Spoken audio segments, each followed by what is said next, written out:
לא לגרום, אני כוחות לא לגרום. לא תסביר אותו. בוא אזורי. תסביר אותו טיפה.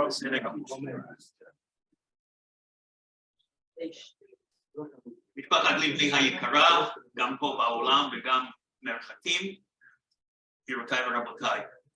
אני מתכוון לפתוח את המושב השני הזה, יום עיון לכבוד לזכרו של מורנו הדגול פרופסור דוד וייס הלבני. אי אפשר שלא להעלות זיכרונות ביום כזה, שאני היכרות איתו וחברות איתו כ-54 שנים, שהגעתי אליו בתור בחור בן 19, שעליתי במדרגות בחרדה לקומה השישית למשרד של דוקטור וייס, מי שקראו לו אז, ופגשתי את הפנים האלה, אותו חיוך, ככה נרגעתי קצת, אם אמנם הייתי שם להיות במבחן קבלה בגמרא, אבל איכשהו שרדתי את זה, ומאז ועד עתה, עד מותו, לא נפרדו דרכינו. והייתה לי הזכות להיות עד במשפחה, מדברים על זה התקופה לפני הסתמאים ואחרי הסתמאים, אז הייתי עד בזמן אמת, אף פי שלא השתמשנו במונח זמן אמת, לתהליך האינטלקטואלי המרשים, המפעים ביותר, שהוא עבר בדרך מהכרך הראשון של מקורות ומסורות לכרכים האחרים בדרך לאחר מכן. וכל השנים האלה, הוא היה לי, בשבילי וגם בשביל הרבה אנשים שיושבים כאן, מורה דרך בכל מיני כיוונים, בכל מיני דרכים, אם זה בלימוד התורה, וגם זה איך להיות יהודי בתקופה לאחר השואה. עם כל השאלות, עם כל התהיות, שהיו לו גם כן, וזה בא לידי ביטוי בספריו באנגלית, ספר הזכרונות, ספרים אחרים שגם תורגמו לעברית, ובמשך כל השנים האלה, הוא היה, עברתי את התהליך בשבילי כל כך יקר, מתלמיד לעמית וגם לחבר, הכל בבת אחת, אבל תמיד תלמיד. אני מקווה שכולנו נעלה כל אחד בנפרד וגם ביחד בשיחות להמשיך להעלות זיכרונות, וגם כן כמובן להמשיך בדרכו, בלימוד התורה, בעיסוק בתורה, בחשק ללימוד תורה, שהוא הדגים בשביל כולנו. יהי זכרו ברוך. הדובר הראשון במושב השני הזה הוא דוקטור אהרון עמית מאוניברסיטת בר-אילן, שהוא ידבר על פרופסור הלבני ותהליך היווצרות הבבלי עיון ראשוני. בבקשה.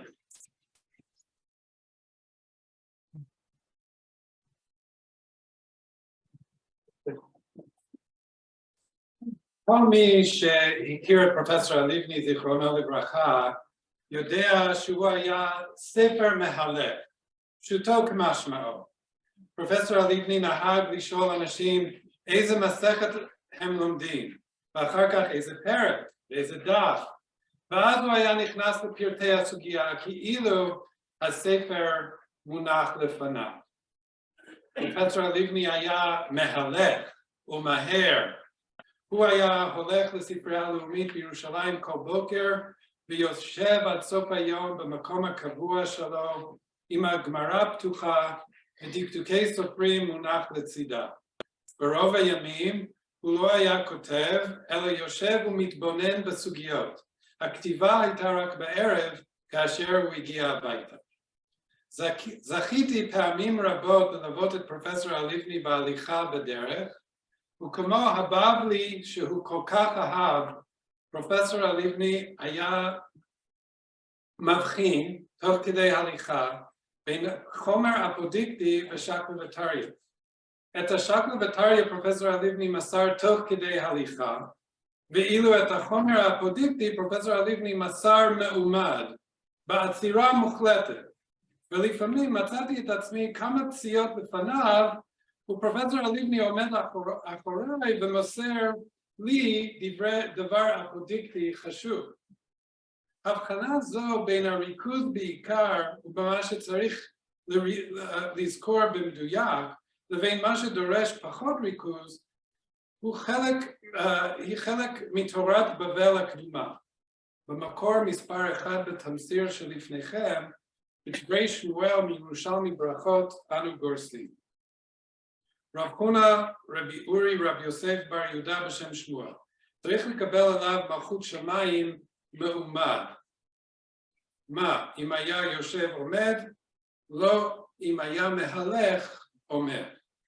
לפי הפרשנות שבסוגיה, שמואל אומר שההולך בדרך עוצר, ואומר את הפסוקים של קבלת עול מלכות שמיים מן השמע, שהם כנראה כוללים לדעתו את שלושת הפסוקים הראשונים של שמע, עד סוף דברים ו' על לבביך, על האדם לומר פסוקים אלה מעומד, היינו בעצירה, ולאחר מכן את שאר הפסוקים של שמע, האדם רשאי לומר תוך כדי הליכה. ההבחנה בין חומר אפודיקטי לבין המשא ומתן של הסוגיות עמדה ביסוד שיטתו של פרופסור הלבני. בהרצאה שלי היום רצוני לעיין בהבחנה זו, שהיא חלק מרכזי ביותר בשיטת הלבני, ולעמוד על סוגיה מרכזית המופיע בבבלי עירובין למדבית המדבית, שהוא חזר לעיין בה כמה פעמים במהלך מחקרה. אפתח בתיאור של עיקר שיטתו של פרופסור הלבני, ולאחר מכן נעיין בסוגיה ובדברי החוקרים שהתייחסו לסוגיה הזו. פרופסור הלבני סבר שהחומר האפודיקטי, המימרות של האמוראים, נמצאו בצינורות רשמיים בבית המדרש האמוראי על ידי תנאים, היינו השונים האמוראים, ואילו השקלא-וטריא המקורית שליוותה את המסורות האפודיקטיות, לדעת הלבני הייתה חלק מן השיח בבית המדרש האמוראי, לא נשתמרה. זאת ועוד, ההפרדה זאת בין המימרות המיוחסות לאמוראים נקובי שם, לבין המשא ומתן האנונימי, הובילה בסופו של דבר את פרופסור הלבני לתיאוריה באשר לזיהוי של האחראים לרובד האנונימי. הלבני כינה אותם בשם סתמאים. וכאן עוד יסוד בתיאוריה של פרופסור הלבני. ולמרות שינויים מסוימים ששמענו עליהם בהרצאה של פרופסור עוזי פוקס, שחלו בניסוחים של התיאוריה, לאורך מחקריו קבע פרופסור הלבני שהסתמאים פעלו זמן רב לאחר תום תקופת האמוראים, ורק אחרי שהופסק כליל פעולת האמוראים. לדעת הלבני, הפרויקט המרכזי של הסתמאים היה לשחזר את המשא ומתן של הסוגיות, החלק של השיח האמורי שלא נשתמר ושנשכח במהלך השנים. לאור תיאוריה זו קבע פרופסור הלבני שהאמוראים וסתמאים נבדלים לא רק מבחינת הזמן, אלא גם מבחינת המתודה. הסתמאים כמעט ולא עסקו בהלכה פסוקה, והאמוראים לא היו מעוניינים לשמר את הנימוקים לדבריהם, אלא אך ורק את תמצית המסקנה שניתן להעבירה בקיצור נמרץ ובפשטות. סוגיה מרכזית בהבחנה זו של פרופסור הלבני שהוא חזר אליה בכמה הזדמנויות במקורות ומסורות נמצאת בבבלי עירובין דף ל"ב עמוד ב'. בסוגיה זו מצא פרופסור הלבני הבחנה חדה בין שקלא-וטריא לבין המסורת המופשטת האפודיקטית, והדיון בסוגיה תרם להתפתחות של התיאוריה שלו בקשר להיווצרות של הבבלי. הסוגיה מוסבת על משנה עירובין ג' העוסקת בעירוב תחומים מספר 2 בתמסיר. שנינו במשנה. נתנו באילן למעלה מ10 טפחים אינו עירוב.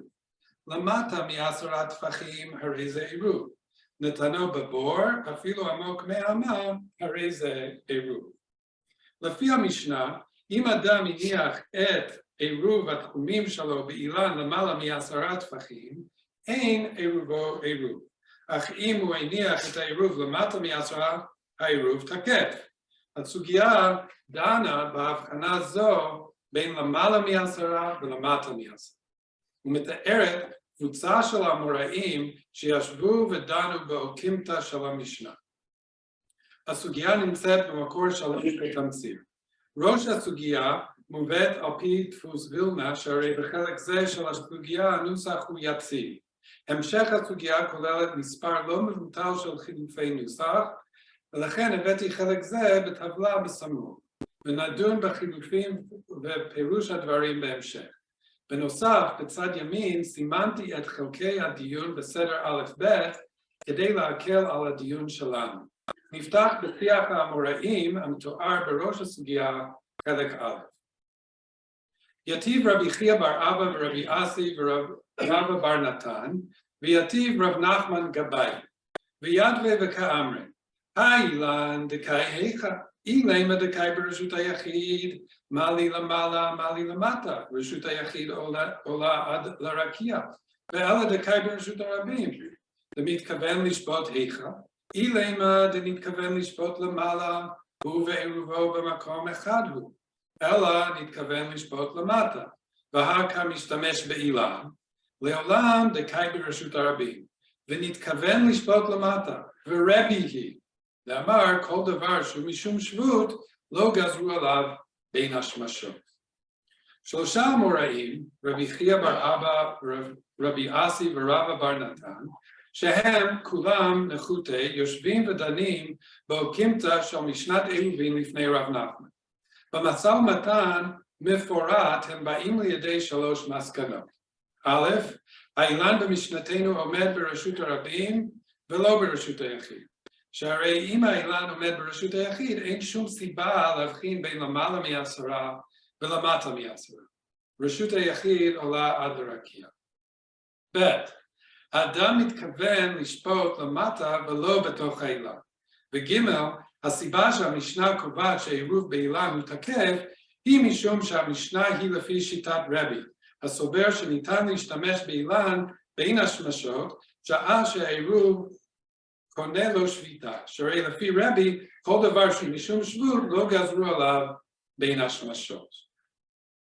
לדעת רש"י נראה שאין צורך שאדם יעמוד פיזית ליד עירובו ערב שבת בין השמשות כדי שהוא יקנה לו שביתה, שהרי רש"י כותב, בכיוון דהי שעתה, היינו בין השמשות, מצי שקיל נמצאת סעודה הראויה לו באותה שעה ותו לא אכפת לה. עד כאן דבריו. לפי רש"י, העובדה שבין השמשות אותו אדם יכול לקחת עירובו, הכולל סעודה הראויה לו, היא מספיקה כדי לקנות שביתה ולאפשר לו עוד 2000 אמה. הבעיות בנוסח ופירוש הסוגיה מתחילות בתגובה של רב נחמן ובמה שמתואר בהמשך. השמות של כתבי היד מסומנים בירוק על התמסיר, בחלק ב' רב נחמן מגיב לדברי האמוראים בסיפוק. על פי נוסח כתב יד אוקספורד, אמר לו רב נחמן, ישר וכן אמר שמואל. 2 עדי נוסח מוסיפים את המילה ישר פעם נוספת, וכן אמר שמואל ישר, אך כפי שהעיר הרשב"א בפירושו לסוגיה, גרסה זו היא מוטעית, שהרי זה בלתי אפשרי ששמואל, בן הדור הראשון של אמוראי בבל, שמע את המשא ומתן של האמוראים בני הדור השלישי. גם התגובה של 3 האמורים הוא יציב בידי הנוסח. הם שואלים, אמרו לי, פטריתו בה כולי היי? אמנם בקטע גניזה הושמט בטעות את המילים אמרו לי והן נוספו בגיליון. הבעיה בדברי 3 האמוראים היא שאין זה ברור מה כוונת הדברים פטריתו בה כולי היי. האם הם מתכוונים לומר שזה מפתיע שהאוקימתא שלהם מצא חן בעיני רב נחמן ומתאימה לשמואל, או שמא מפקפקים הם בכך ששמואל ורב נחמן קלעו לכל הנקודות שהם ציינו. החלק הבעייתי ביותר הוא ללא ספק חלק ג' המסומן בצבע כחול בתמסיר. זה החלק של הסוגיה שמסך את תשומת לב החוקרים ובכללם פרופסור הלבני. לכאורה, פשוט הוא, כפי שכתב אברהם וייס בספרו לחקר התלמוד מספר 10 בתמסיר, שמדובר בדברי סתם התלמוד. מה שאני מכנה במחקרים שלי, עורך הסוגיה. עורך הסוגיה מקשה על השאלה של האמוראים, פטריתו בה כולי היי, ושואל, אין הונמיקה פטרי בה הכי. היינו, מדוע האמוראים שואלים אם רב נחמן ושמואל פתרו את הדברים כך? הרי הם עצמם פתרו והבינו את דברי המשנה כך. לכן העורך מציע שאלה הגיונית יותר, בנוסח אחר. כאמרי לי, תביטו לה בגמרא. השאלה של האמוראים היא איפה, האם רב נחמן ושמואל קבעו את האוקימתא הזאת בגמרא? היינו, האם קבעו את הדברים במסורת ובקבלה של הסוגיה לדורות הבאים? נראה שכתב יד אוקספורד וכתב יד ותיקן 109 משקפים את הגרסה המקורית, והם גורסים, אמר לו אין. רב נחמן ענה לאמוראים בחיוב, אוקימתא זו אכן נקבעה בגמרא, ובחלק ה' הדברים מפורטים, איתמר נמי, אמר רב נחמן, אמר שמואל, וכו'. יש לציין שבקטע גניזה יש השמטת הדומות בעקבות האותיות א', י', נ', בנוסף בדפוס פיזרו הושמטה בטעות אמר לו אין, בנוסח דפוס ונציה במקום אמר לו כתוב אמר לי אין, נוסח זה ודאי משובש. אם נתבונן במכלול של הסוגיה ניתן להבחין שהנוסח של הסוגיה הוא יציב בחלקים א', ב' וה', וכל החלקים האלו הם בוודאי חלק מן המסורת האמוראית של הסוגיה. השאלה המרכזית בסוגיה זו היא כיצד לפרש את דברי האמוראים פטריתו בה כולי היי, וכיצד לפרש את הניסוח השני של דבריהם תביטו לה בגמרא. חנוך אלבך התייחס לדברים אלו בפרופ בספרו מבוא לתלמודים, מספר 4 בתמסיר. אלבך כותב, אולם, פירושם של הדברים כך הוא, המוראים אלו ראו בפתרון זה שהם עצמם הציעו דוחק גדול, וזהו טעם השאלה פטריתו בה כולי היי. וכמו שתמה רבי יוחנן בלשון זו על פירושו של שמואל בכתובות ק"ז וב' משום שחשבו לדוחק גדול. ועל השאלה שהם עצמם פירשו כן, הם משיבים שתמהו אם קבעו התלמידים פתרון זה בגמרא. היינו, למסור אותו כפירוש מוסכם בשם רבם שמואל, וגמרא כאן מובנה כמו בכל מקום מסורת וקבלה. ורב נחמן השיב להם שכן הדבר, והתלמוד מביא, איתמר נמי אמר רב נחמן, אמר שמואל. שרב נחמן מסר באמת בשם שמואל כן. נמצאנו למדים שהיו פירושים שהרב החליט עליהם בוודאות, ואלו נקבעו על ידי התלמידים בשמו וגרסום. ולעומתם, היו פירושים שנראו דחוקים, והרב רק חכך בדעתו אם לפרש. ואלו לא נקבעו על ידי התלמידים. לפי פירוש אלבך, שאלת האמוראים פטריתו בה כולי היי, נובעת מן הדוחק הגדול שהם עצמם ראו באוקימתא שלהם. אין במסגרת הדיון שלנו היום מספיק זמן להיכנס לסוגיה בכתובות ק"ז עמוד ב', אבל לא נראה לי שסוגיה זו מהווה ראיה לאלבך. אלבך ממשיך ומפרש שעל התמיהה אינו נמי כפטרי בהכי הם משיבים, כלומר האמוראים משיבים, שלמעשה כוונת השאלה שלהם היא האם קבעו התלמידים פתרון זה בגמרא כמסורת וקבלה. ורב נחמן משיב לאמוראים שכן, והתלמוד מביא איתמר נמי. המאשר שהדברים נמסרו בגמרא. נמצאנו למדים שאלבך סבור שגמרא פירושו מסורת וקבלה, וזה מפתיע את רבי חייא בר אבא, רבי אסי ורבא בר נתן, שהאוקימתא שלהם נקבע כמסורת בגמרא, שהרי לדעתם מדובר בדוחק גדול שאין ראוי למוסרו בוודאות. פרופסור הלבני דן לראשונה בסוגיה זו בפירושו לסוגיה בעירובין במקורות ומסורות, והוא מופיע במספר 5 בתמסיר, בעמוד צדי ב' בספרו, פרופסור הלבני פותח את הדיון בקושיות על שיטתו של אלבק. להנחה זו של רב אלבק, שהתלמידים היו קובעים בשם רבם רק את הפירושים שהרב החליט עליהם בוודאות, אין לה מקור במקום אחר. וגם הוא לא הניחה אלא כדי לקרב את המובן של המילה גמרא כאן למובן המקובל של מסורת וקבלה. ולאפשר תפעיתו לי בגמרא, היינו למסור אותו כפירוש מוסכם בשם רבם שמואל. רם, גם לאחר שהניח הנחה זו, הקשר בינה ובין המובן המקובל של המילה גמרא נשאר רופף. גם לא ברור למה חשבו המוראים שהפירוש שהם פירשו דוחק גדול הוא. אין הוא נראה כפירוש דחוק, מתאים הוא ללשון המשנה. הלבני אינו מקבל את ההנחה של אלבק שהתלמידים היו קובעים רק את הפירושים שהחליטו עליהם בוודאות. זאת ועוד, הלבני מוסיף שאין שום דוחק באוקימתא של המוראים, ונראה שהצדק עם הלבני בנקודה זו, שהרי מדובר בהבנה הגיונית של המשנה, ואם ירצה השם בהזדמנות אחרת, נדון בקשר בין הסוגיה בבבלי והסוגיה בירושלמי שמגיע למסקנה דומה. בהמשך הדיון שלו, בעמוד צד ד', הלבני מציע פירוש שלו לסוגיה זו, וכותב. לכן, כששמעו המוראים מרב נחמן, לאחר שנשאו ונתנו בפירוש המשנה, האילן דקאי היכה וכולי, שאמר ישר וכן אמר שמואל, רצו לדעת אם גם רב נחמן ושמואל מסרו את הפירוש כמותם, בצורה משא ומתן, בצורה של סברה, או שרב נחמן ושמואל מסרו את הפירוש בצורה אפודיקטית, בצורה של גמרא. ושאלו, קביתו לי בגמרא, והשיב להם רב נחמן, אם נמסרה בצורה של גמרא. התמר נמי, אמר רב נחמן, אמר שמואל, הכא באילן העומד ברשות הרבים וכו'. פירוש בצורה של גמרא.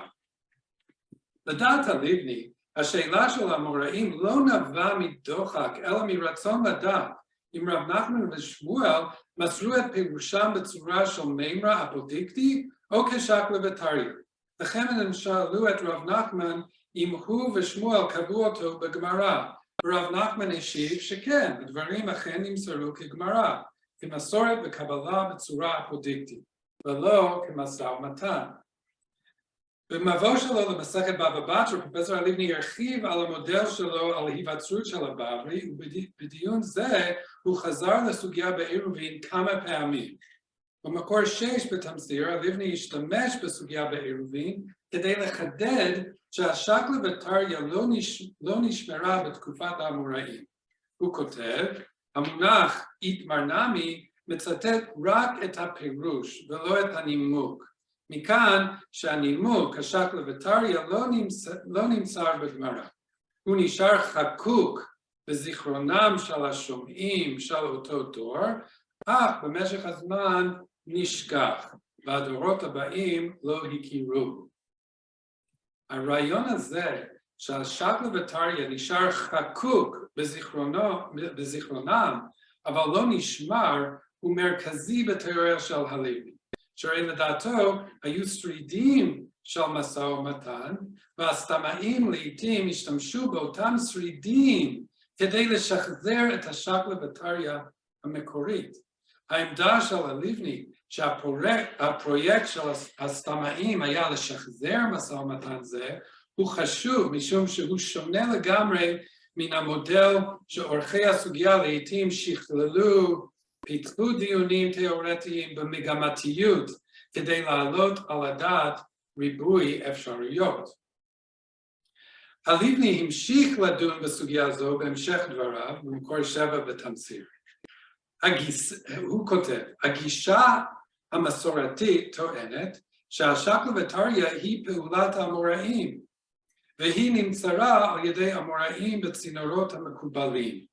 שיטתנו מבוססת לרוב על דיוקים בסוגיות הש"ס, ומסתמכת על תירוצים דחוקים המצויים ברבים מדפי התלמוד, ומכאן שהשקלא וטריא היא מאוחרת לאמוראים ולא נמסרה בצינורות הרשמיים. הלבני מבהיר שאין לקבל את המודל לפיו השקלא וטריא נמסר באופן מסודר ובצינורות המקובלים בתקופת האמוראים, וכאן הוא חוזר לעירובין ל"ב עמוד ב' פעם נוספת. הוא מציין סוגיה זו כאחד מן הראיות למודל שלו בהיווצרות הבבלי ולהבחנה החדה בין שקלא וטריא לבין מסורת אפודיקטית. אני ממשיך לקרוא מן המבוא לבבא בתרא עמוד 114 מקור 7 בתמצית. בעירובין ל"ב עמוד ב' רבי חייא בר אבא ורבי אסי רבא בר נתן שאלו את רב נחמן, כך נראה, אם קבעיתו לפירוש במשנה שם בגמרא. רב נחמן השיב אין, והגמרא מביאה ראיה, התמרנה מרב נחמן אמר שמואל, שפירש את המשנה אין. במימרה זו של אמר רב נחמן אמר שמואל, הכא באילן עומד ברשות הרבים עסקינן, גבוה 10 ורחב 4, הוא מתכוון לשפוט למטה, ורבי היא דאמר כל דבר שהוא משום שבות, לא גזרו עליו בין השמשות, נמצא רק הפירוש במשנה שהוא מעין הלכה פסוקה, בלי שקלא וטריא. השקלא וטריא לא נמסרה על ידי התנאים בזמן האמוראים, וכן לא בזמן התנאים, בלי השאלות והקושיות ששאלו האמוראים בהתחלת הסוגיה, האילן דקאי היכא, אילמה דקאי ברשות היחיד, וכולי, ואלה דקאי ברשות הרבים. הגמרא בעיני האמוראים היא רק הלכה פסוקה, או פירוש מתומצת, וכשהגמרא הביאה ראיה לרב נחמן, פירוש זה נקבע בגמרא, הסתפקה בפירוש מתומצת ולא הביא כלל את השקלא וטריא שליוותה אותו. מה שבולט בתיאור של הלבני הוא שהוא אינו מזכיר את העובדה שיש סגנון שונה של חלק ג' של הסוגיה, מה שהבאנו בתמציר במקור 3 בצבע כחול. כפי שאמרנו, הרי ברור שחלק לחלק ג' יש אופי של סתם התלמוד. לדעתי, עורך הסוגיה הוא זה שמקשה אינו נמי כפתרו בהכי. רואים שזו הערה לא של המעורבים במקרה, אלא גורם חיצוני. אותו גורם מקשה על השאלה של האמוראים, התריתו בה כולי היי, מדוע הם אומרים כך אם הם עצמם אמרו את הפירוש הזה. לכן העורך מציע שבמקום שאלה זו, האמוראים שאלו אם קבעיתו לה בגמרא. השימוש במונח גמרא הוא לדעתי איפה של עורך הסוגיה, ולא של האמוראים. ניתן לראות מדוע הוא נקט במונח גמרא, שהרי במקור הדברים היה מונח לפני עורך הסוגיה חלקים א', ב', ד' וה', והסוגיה סיפרה על 3 אמוראים שהעמידו קימתא למשנה עירובין בנוכחות רב נחמן. כאשר הם סיימו להביא את פירושם, רב נחמן אמר להם, ישר וכן אמר שמואל. הם שאלו אותו אם אכן פטריתו בה כולי היי, היינו, האם שמואל אמר כל אותם הדברים שהם אמרו? רב נחמן השיב, אין, ומיד הובא המסורת, התמרנה מי, אמר רב נחמן, אמר שמואל. הלבני בהחלט צודק, אותה מסורת התמרנה מי היא גמרא, אך בניגוד להלבני אני סבור שאותו מונח הוא של עורך הסוגיה ולא של האמוראים במקרה הזה. ונשאלת השאלה, מדוע הלבני הבין שהמשפט קבעיתו לה בגמרא הוא דברי האמוראים, ומדוע הוא לא התייחס לסגנון השונה של הערת הסוגיה אינו נמי כפתרו בהכי. מן הסתם הבין הלבני שמדובר בשאלה של סתם התלמוד. אך נראה שהלבני הניח שהאמוראים הם שהציעו 2 אפשרויות לגבי מה שנאמר לרב נחמן, ושתיהם היו חלק מן המסורת האמוראית. והסתם, וכן הלבני עצמו, דוחים את הניסוח הראשון לטובת השני. כפי שאמרתי, הלבני סבר שהיה מרחק גדול בזמן בין האמוראים לסתמאים, ולכן הוא היה בטוח שהשאלה כביטולה בגמרא, המתייחסת למתודה של האמוראים, חייבת להיות שייכת לרובד האמוראי, ולא לסתמאים. אך כאשר אנו מתבוננים בסוגיה, נראה שהחלק הזה של הסוגיה הוא דברי סתם התלמוד. וכאן, מבלי להרחיב יתר על מידה, נראה לי שהחלק של המודל של פרופסור הלבני שהוא קשה לקבל, היא ההנחה שלו שהיה פער כרונולוגי ארוך בין תקופת האמוראים לבין זמנם של הסתמאים או עורכי הסוגיה. אמנם פרופסור הלבני נימק את טענותיו באשר לפער זה, אך לפי המחקר שלי ושל רבים מעמיתיי, נראה שהעריכה של הבבלי הייתה קיימת בכל שלבי ההתפתחות של הסוגיות. ההבחנה בין הרובד של העריכה לבין המימרות והמסורות של האמוראים הוא בוודאי חלק אינטגרלי של חקר הבבלי, אבל דרוש התייחסות לכל מקרה לגופו. והנה, במקרה הזה רוב הסוגיה אומנם מצטיירת כמסורת אמוראית, אך חלק ג' נראה כהוספה של עורך הסוגיה. ולא נראה לי שייחוס הדברים לעורך הסוגיה מבטל כהוא זה את המסקנות החשובות של פרופסור הלבני בקשר להבחנה שבין חומר אפודיקטי ושקל וטרי. בין אם מדובר בדברי העורך ובין אם מדובר בדברי האמוראים, המונח גמרא מתפרש כמסורת אפודיקטית, והראיה היא הניסוח של ההתמרנמי בחלק ה' של הסוגיה. אין גם ספק שבחלק א' של הסוגיה, האמוראים העמידו את האוקימתא בצורה של שקל וטריא, וזה עומד בניגוד סגנוני למסורת של רב נחמן בשם שמואל. אני גם מסכים עם פרופסור הלבני שבתקופת האמוראים הקפידו לשמור על המסורות האפודיקטיות, כלומר המימרות של האמוראים, יותר מן השקל וטריא. זאת ניתן לראות במספר חילופי נוסח במימרות של האמוראים לעומת מספר החילופים בחלקי סתם התלמוד. אנו מוצאים הרבה יותר שינויים בדברי סתם התלמוד. לסיכום, אנו יכולים להבין בקלות מדוע הסוגיה בעירובין הייתה כה מרכזית עבור פרופסור הלבני. בתיאור שלו את התהוות הבבלי. היא אכן תומכת בחלק חשוב של התיאוריה שלו.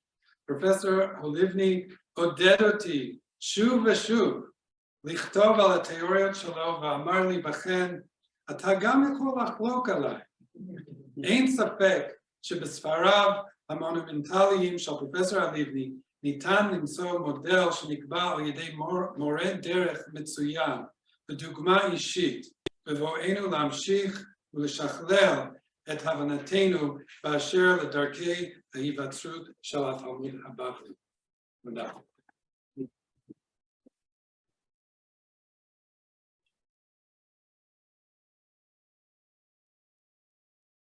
תודה רבה לדוקטור רבית.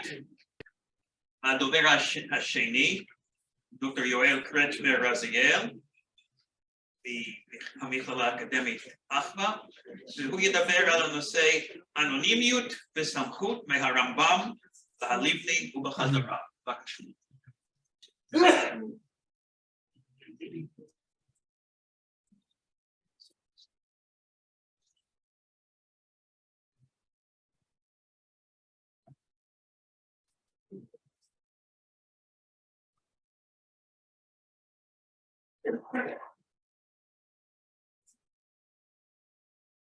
משפחת הלבני, מוריי ורבותיי. משה, כידוע, קיבל תורה מסיני. ומסרה ליהושע, אשר מסרה לקבוצה אנונימית, שמסרוה לקבוצה ששמות רבים ממנה ידועים, והם מסרוה לקבוצה של אנשים שייתכן ששמות חלקם ידועים. בהקדמתו למשנה תורה מרחיב הרמב"ם רשימה תנאית זו. ראשית, בעקבות אחרים, הוא מפרק את הקבוצה לגורמים נקובי שם, פנחס, שמואל ואפילו דוד. שנית, הוא ממשיך את השרשרת אל סוף תקופת התנאים, ולאורך תקופת האמוראים עד לרב אשי, 40 דורות, איש מפי איש, עד משה רבנו. כאן לזהות את חיזוק מהימנות התורה שבעל פה כמניע המרכזי של הרמב"ם בשיום המסורת. הרמב"ם מדגיש את ההיבט הרציף, המסודר והמוסדי של המסורת, ולחוליות הפרטניות הוא מוסיף ועמהם בכל דור ודור אלפים ורבבות ששמעו מהם ועמהם. נמצאת המסורת מחוזקת באיכות ובכמות. מהלך מרתק זה של הרמב"ם, שאילוציו ההיסטוריים בצידו, הוא למעשה חלק ממגמה רחבה, מספרות חז"ל ועד למחקר המודרני של שיום המסורת האנונימית. מה נמתניתים? שואל התלמוד. תסתיים דרבי פלוני, הוא דאמר. וכך הוא עלה במערבה, רבי אלעזר, כך בהלכה, וכן אף בהגדה, המקושש וצלופחד, ועבד מלך הכושי אינו אלא ברוך בן אליה. מורנו יעקב נחום אפשטיין הפך נטייה זו לשיטה, ועסק בהרחבה בזיהוי ובשיום המסורות האנונימיות של התנאים. בהרצאה זו אבקש לבחון את מפעלו המחקרי של פרופסור דוד הלבני זכרונו לברכה לאור מגמה רווחת זו. אל מול הנטייה לשיום, אנתח את התיאוריה השיטתית שפיתח הלבני באשר לסתמאים ולאנונימיות של חלקים גדולים מן המסורת התלמודית, ואבקש לחשוף את הטענה ההיסטוריוסופית העומדת בבסיסה. לסיום, אציע כי מעל התהום העמוקה שבין גישתו של הלבני לבין זו של הרמב"ם ניצב גשר איתן. שיטתו של הלבני ביחס לסתם התלמוד עברה כידוע, וכפי ששמענו בהרצאות קודמות, תמורות משמעותיות במשך שנות כתיבתו, ובמבואותיו למקורות ומסורות הוא לא נמנע מלחזור בו מפורשות מתפיסותיו הקודמות. כפי שהעיד בכתב לא אחת, שינויים חלו בעמדתו באשר לפועלם המדויק של הסתמאים ולתיארוך של פעולות שונות שלהם הם אחראים. בכתיבתו המאוחרת במבואו לבבא מציעא, שפורסם לפני כ-20 שנה, קבע הלבני את זמנם של הסתמאים האורחים האחראים לטעמו להוספת עיקר השקלא והתריא בתלמוד למאה השישית.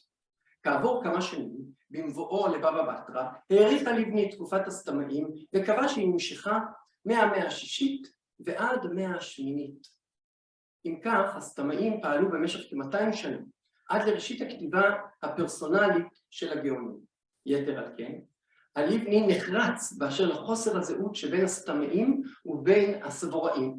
הללו פעלו לשיטתו במשך תקופה קצרה בלבד, ובאופנים נבדלים לגמרי מאשר אותם סתמאים.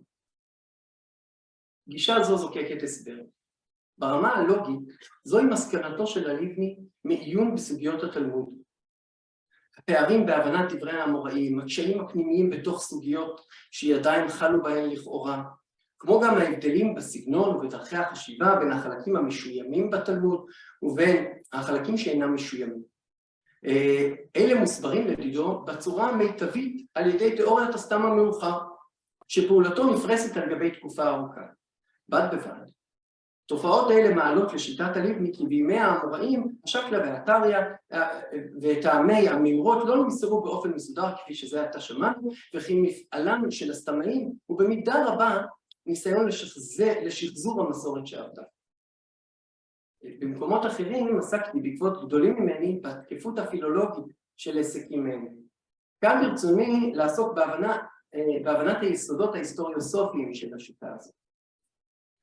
בספריו, פשט ודרש ו-Revelation Restored עוסק הלבני בעריכת התורה ובתפקידו של עזרא בתהליך זה. הלבני מציב במרכז תפיסתו את המושג חטאו ישראל ואת מערכת השכחה, השחזור והעדכון שיצרה את התורה כפי שהיא מוכרת לנו. תפיסה זו מניחה את קיומם של תורמים אנונימיים רבים ליצירת התורה שבכתב אשר העם קיבל מעזרא.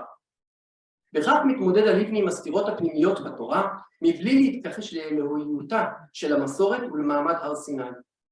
משה, כך אומר הלבני, נתן את התורה. העם קיבל אותה מעזרא. אולם אחד ממאפייניו של טקסט קדוש בדבריו הוא העמעום של מקורות. וכחלוף דורות ספורים, דעתו של המאמין כבר אינה יכולה להכיל את האפשרות שהטקסט שבפניו לא ניתן ישירות בצורתו זו על ידי האל. חיזוק לתפיסה מהפכנית זו ביקש הלבני למצוא בתלמוד הבבלי. ב-Revelation Restored, במענה לביקורת על פשט המדרש, הוא עורך אנלוגיה בין עריכת התורה ובין התהוות התלמוד. הלבני עומד על כך שהפעילות הסתמאית הביאה לכך שכבר במאה השמינית התלמוד נתפס כיצירה אחדותית, שסוגיותיה מתארות נאמנה את הדיונים האמוראים כסדרם, כך היא נתפסת, כמעט ללא התערבות עריכתית. זאת, על אף הסימנים הברורים בתוך התלמוד לפעולות העריכתיות ולאופיו הבלתי לכי. אם כן, התפיסה בדבר רובד עריכתי מאוחר המוטל על התלמוד והיוצר מצג שווא נדרשת לא רק כדי להסביר את התהוות התלמוד ולפרש את סוגיותיו, אלא אף לשם טענה דתית רחבה יותר על אודות המסורת. אולם דומה שלא די בכך. כדי להבין את עמדתו של הלבני, יש לפנות לסוף תקופת הגאונים אל איגרתו של רב שריר הגאון.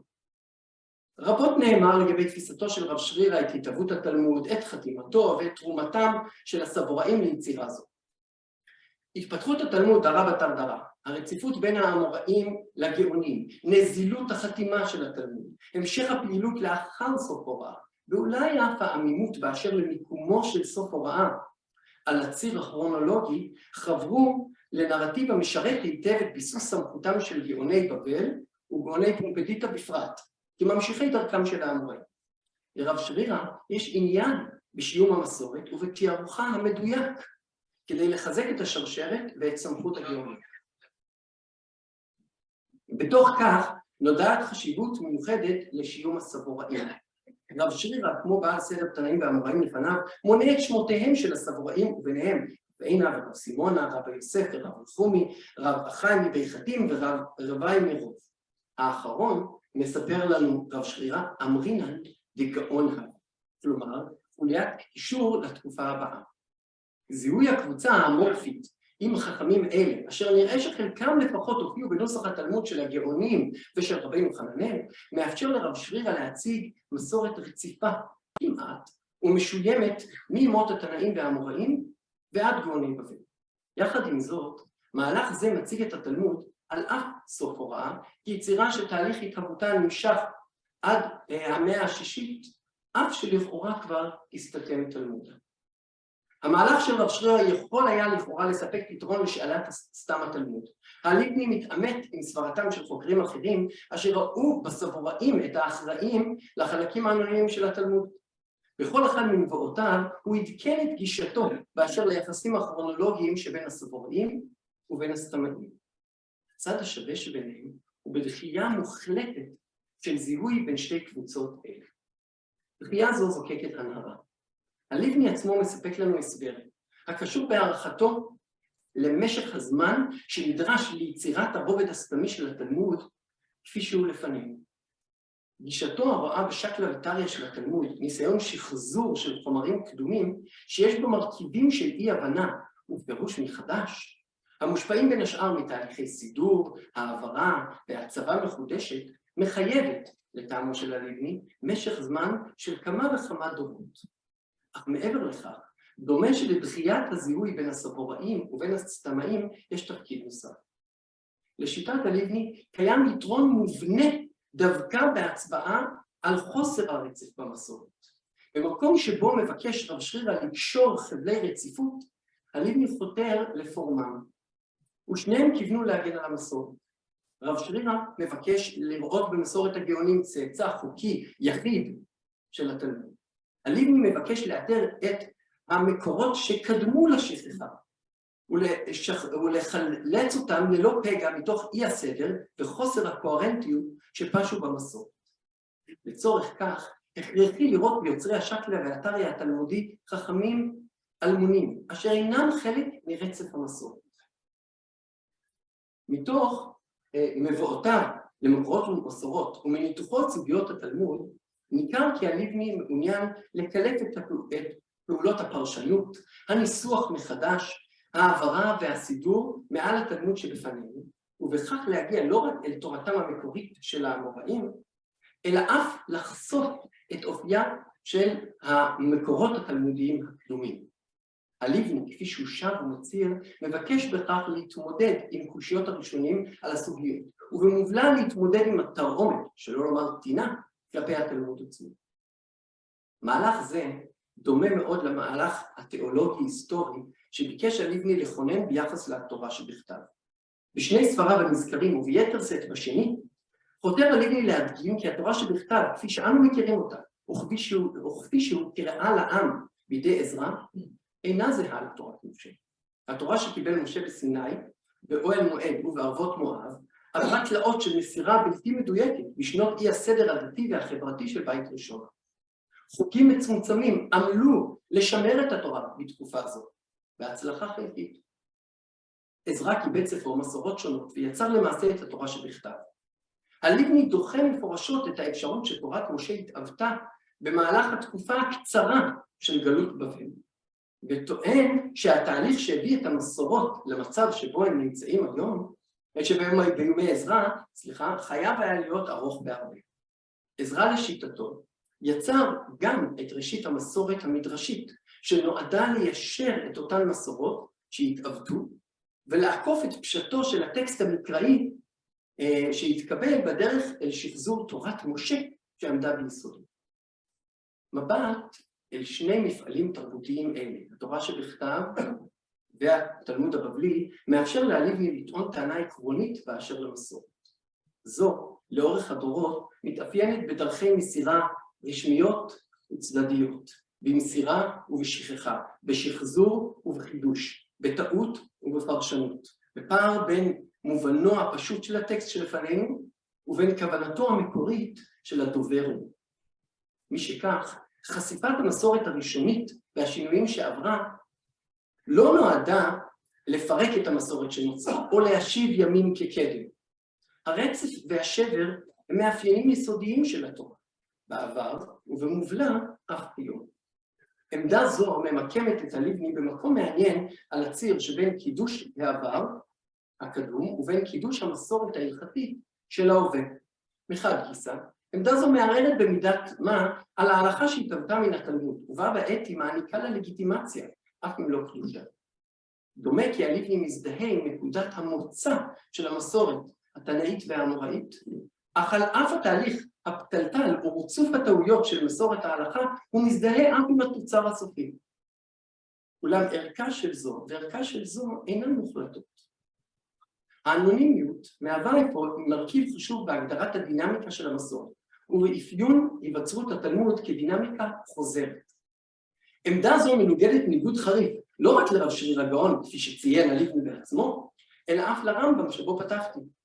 בצד המחלוקת החריפה של הרמב"ם במשתמע על הרב שרירא, באשר לאופן היווצרות התלמוד, משותפת לשני חכמים אלה התפיסה של שילום המסורת והדגמת רציפותה כאמצעי לחיזוקה.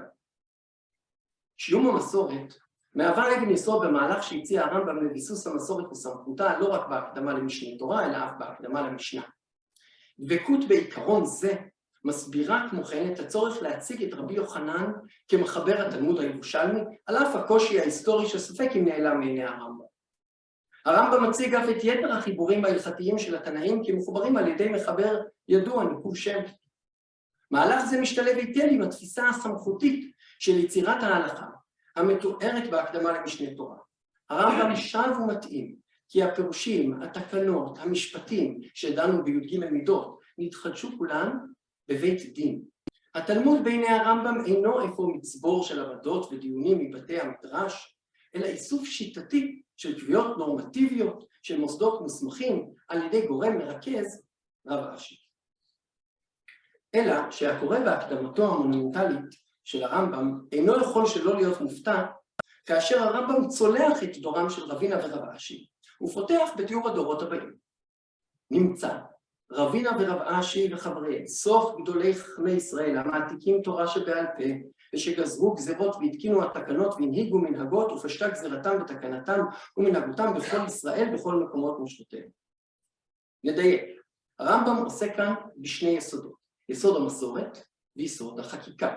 רבינה ורב אשי חותמים לא רק את פרק החקיקה היעילה, אלא אף את פרק העתקת המסורת. הרמב"ם ממשיך ומתאר את המשבר הדמוגרפי-גיאוגרפי שחל בישראל, את המשבר המדיני-ביטחוני העולמי, ואת ההשלכות שהיו לכך על לימוד התורה.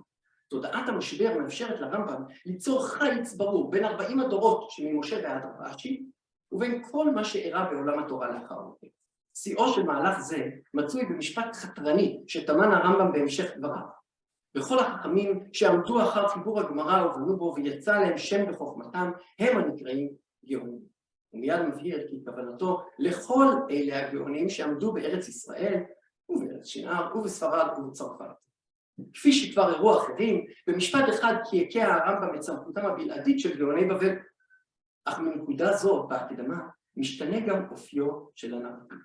הרמב"ם נמנע מכאן ואילך מלהזכיר שמות חכמים, והתיאור רווי השמות והפעילות המוסדית מתחלף בתיאור של פעילות אנונימית ומבוזרת. סוף הוראה אפוא הוא גם סוף תקופת השיום ופתיחת עידן האנונימיות. עמדתו של הלבני ניצבת נוכח תפיסת הרמב"ם ביחסים של ניגוד חריף, אך גם של דמיון. אפתח בניגוד. לדברי הלבני, טוב, לא נראה את זה, הדיבור רבינה ורב אשי סוף הוראה אינו משקף עובדה היסטורית, אלא דברי הערצה של תלמיד שחשב לתומו שעם פטירתו של רבו המובהק בא הקץ להוראה, סוף ציטוט. הלבני רואה ברב אשי חוליה נוספת בתוך התלמוד, שאינה שונה במהותה ממה שקדם לרב אשי, ואף לא משני הדורות שאחריו. אין המדובר לשיטתו לא בעורך התלמוד, ובוודאי לא בחותם של שרשרת מסירה. מאידך, האנונימיות שמתעקש עליה הלבני ביחס לדורות שלאחר אחרוני האמוראים, דומה להפליא לאנונימיות שגזר הרמב"ם על המסורת הבתר תלמודית. המעבר אחד משיום לאנונימיות מאפשר לרמב"ם להציב את התלמוד כיצירה האחרונה בעלת הסמכות, ובכך למעט סמכותם של הגאונים. כך גם אצל הלבני היא מאפשרת לקלף מעל גרעין המסורת האמוראית את קליפות הפרשנות והעריכה ולהצביע על המסורת בטהרתה האנונימית. האנונימית, אם כן, משחררת ויוצרת מסד לארגון מחדש של המסורת וממילא של הסמכות. אדגים ממש בקצרה.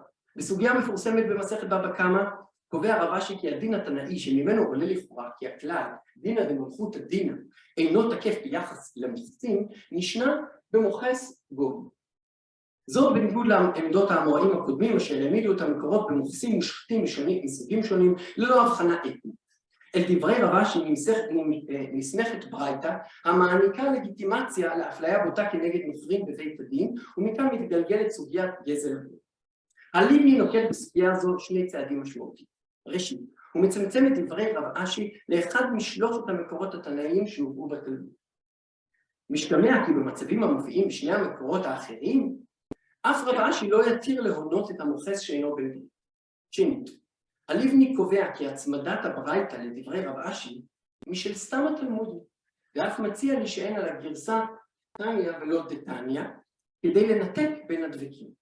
לשיטה זו, עם הלבני, רב אשי אינו סובר כי גזל הנוכרי מותר. הלבני מבקש לתרץ בכך קושיה על הרמב"ם, אשר פסק לכאורה כרב אשי במקרה הקונקרטי, ומאידך פסק עקרונית כי גזל הגוי אסור. אולם דומה שלא רק קושיה ביקש לתרץ. הלבני מוצא כאן ברמב"ם בן ברית לפירוק התלמוד הערוך ולחילוץ עמדת יסוד אמוראית שאינה כפופה להיגיון של עורכי הסוגיה. כעזרה המציב נקודות על מילות התורה ובעזרת מדרש מעמיד את התורה על משמעותה המקורית, מחלץ הלבני את מובנם האמיתי של דברי רב אשי מתוך המסורת שהיא עדיין חלובה. קשה שלא לשער שאף נימוקים ערכיים הניעו את הלבני בפרשנות זו המבקשת לצמצם את ממד האפליה שבסוגיה ולהבחין בין התנגדות לשלטון זר ובין פגיעה ביחיד. וכפי שכתב הלבני בעצמו על חז"ל, ואני מתרגם, אני משוכנע כי בתת מודע מוסריות הייתה בראש מחשבתו. כידוע, הלבני, כמו גם מאיר שמחה פלדבלום לפניו, סבר כי הרמב"ם לא חש מחויב למסע ומתן הסתמי של התלמוד באותה מידה שהוא חש כלפי דברי האמוראים. כפי שהראה מורי פרופסור ברודי, נראה כי הרמב"ם מבחין לעניין זה לא בין דברי האמוראים לבין סתם התלמוד, אלא בין קביעות אמוראיות או סתמיות, ובין משא ומתן אנונימי או מיוחס. אולם בריא שלכל הפחות בעיני הלבני, הרמב"ם הניח את היסודות לשיטתו. מכאן ייתכן הסבר לתמה העולה מהיחס השונה של הלבני לרב שרירא ולרמב"ם. על אף שעמדתו של הלבני שונה מזה, כמו גם מזה, הלבני מרבה לעמוד על דחייתו את שיטת רב שרירא, ונמנע מכך ביחס לרמב"ם.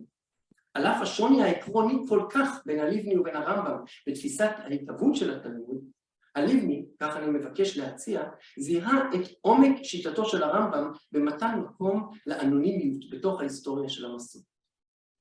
פתחתי בייחוד של הלבני ככל החותר כנגד המגמה השלטת לשיים מסורת. האנונימיות התבררה לא רק כאמצעי פילולוגי, אלא כתפיסה היסטוריוסופית על טיבה של המסורת ההלכתית. בצד ההתמודדות הפילולוגית עם גישתו של הלבני, נדרשת אם כן מודעות לתפיסת היסוד העומדת בבסיס שיטתו. עלה בידו של פרופסור הלבני, סופר מהיר בתורת משה, להציג מבנה רעיוני מרשים, ומה עלייה זו תורה, אף עלייה זו תורה.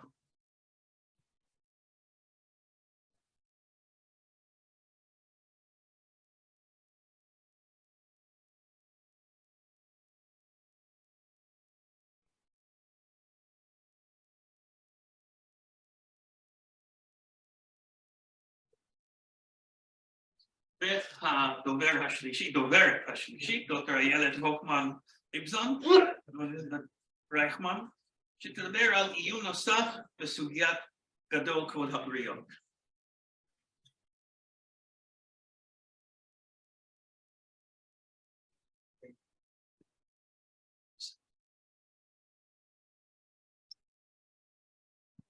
ערב טוב. כמו שאמרו לי עכשיו, הנושא באמת מתאים לפרופסור הלבני, ואני מבקשת באמת ללמוד, פשוט לעיין בסוגיה, ולראות איך שיטתו של הלבני בנקודה מסוימת יכולה לעזור לנו ולהכווין אותנו בלימוד הסוגיה הזו. בהרצאה זו אבקש לעיין בסוגיית בבלי ברכות דף י"ט עמוד ב' עד כ' עמוד א', שנידונה רבות במחקר. יחד עם זאת, רוב ככל החוקרים שעסקו בסוגיה זו התמקדו בכלל גדול כבוד הבריות שדוחה לא תעשה שבתורה, וזנחו את העיון בכלל חשוב לא פחות המופיע בסוגיה זו, שכמו שאתם רואים בדף מקורות כבר עדכנתי את הכותרת של ההרצאה.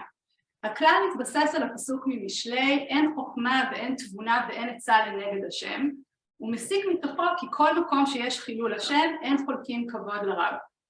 נעיין בכלל זה ובהתהוותה של הסוגיה כולה, בדרכו של פרופסור דוד הלבני, זכרו לברכה, נשים ליבנו במיוחד לפערים בטקסט התלמודי בין מימרות האמוראים לבין ההסברים המוצעים לדבריהם, וננסה לחשוף את צורכי העריכה ולא פחות מכך, את המגמה הערכית שהכווינה את התפתחותה של סוגיה זו.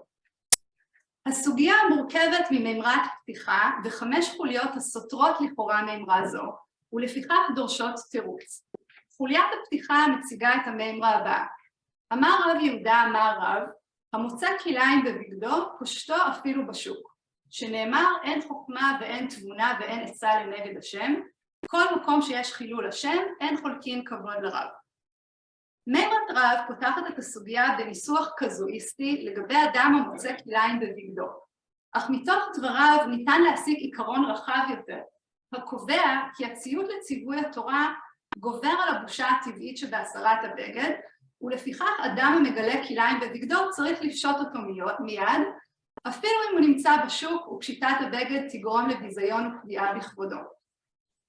לאחר יחידת פתיחה זו מופיעות 5 חוליות המציגות מקורות תנאיים הסותרים לכאורה כלל זה, ומהם עולה כי ערך כבודו של האדם גובר על חובת הציות לדבר השם.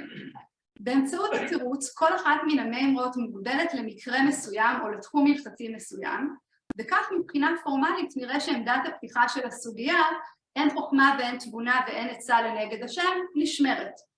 יחד עם זאת, 5 התירוצים במהלך הסוגיה מוציאים מחוץ לכלל זה עוד ועוד הלכות שעליהן לא חל הכלל, כל דיני דרבנן, דיני ממונות, וכל מקום בו העבירה מתבצעת באופן פסיבי של שב ואל תעשה.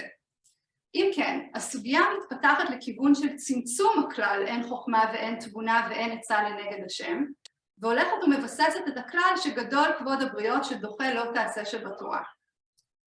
אם נתמקד במימרת רב הפותחת את הסוגיה, נראה שהיא מעלה מספר שאלות נוקבות. ראשית, מה הקשר בין דברי רב לבין הנימוק הניתן להם?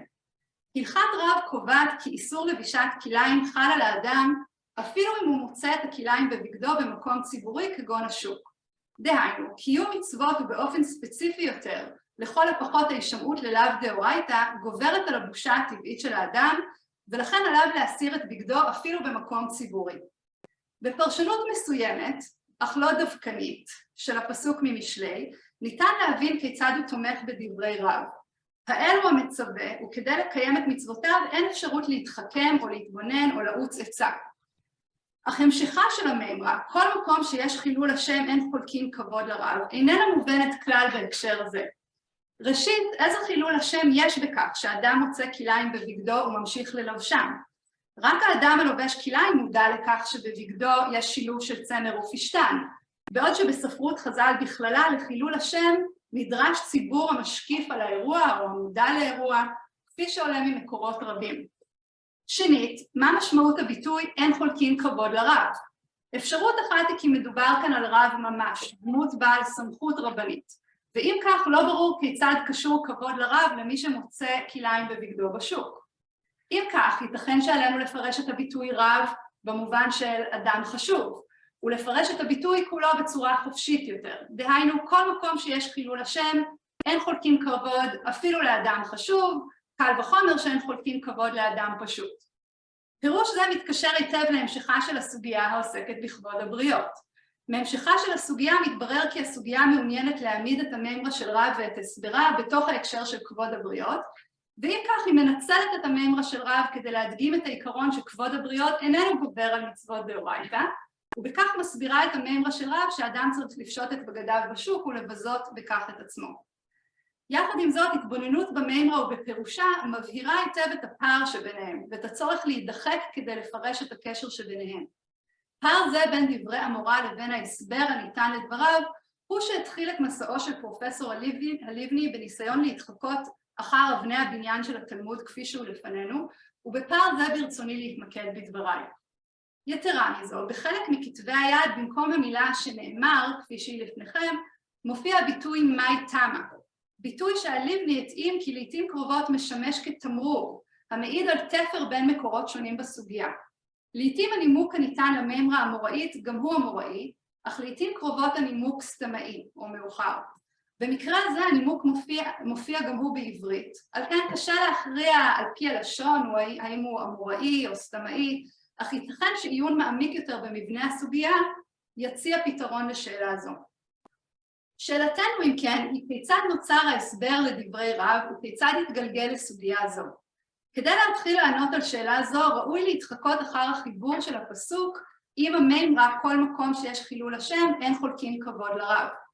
שילוב זה מופיע בשלוש סוגיות נוספות בתלמוד הבבלי, אך לא פשוט להכריע באיזו מהסוגיות השילוב של הפסוק עם המימרה מקורי. בבבלי עירובין ס"ג עמוד א' מסופר כי רבינה ישב לפני רב אשי, כשלפתע ראה אדם שקושר חמורו לעץ דקל בשבת. רבינה נוזף בו, אך אותו אדם מתעלם ממנו ולפיכך רבינה מיד מנדה אותו. מיד לאחר מכן שואל רבינה את רבו, האם יש בכך הפקרותה, דהיינו חוסר כבוד בכך שהוא פעל כך בפני רבו.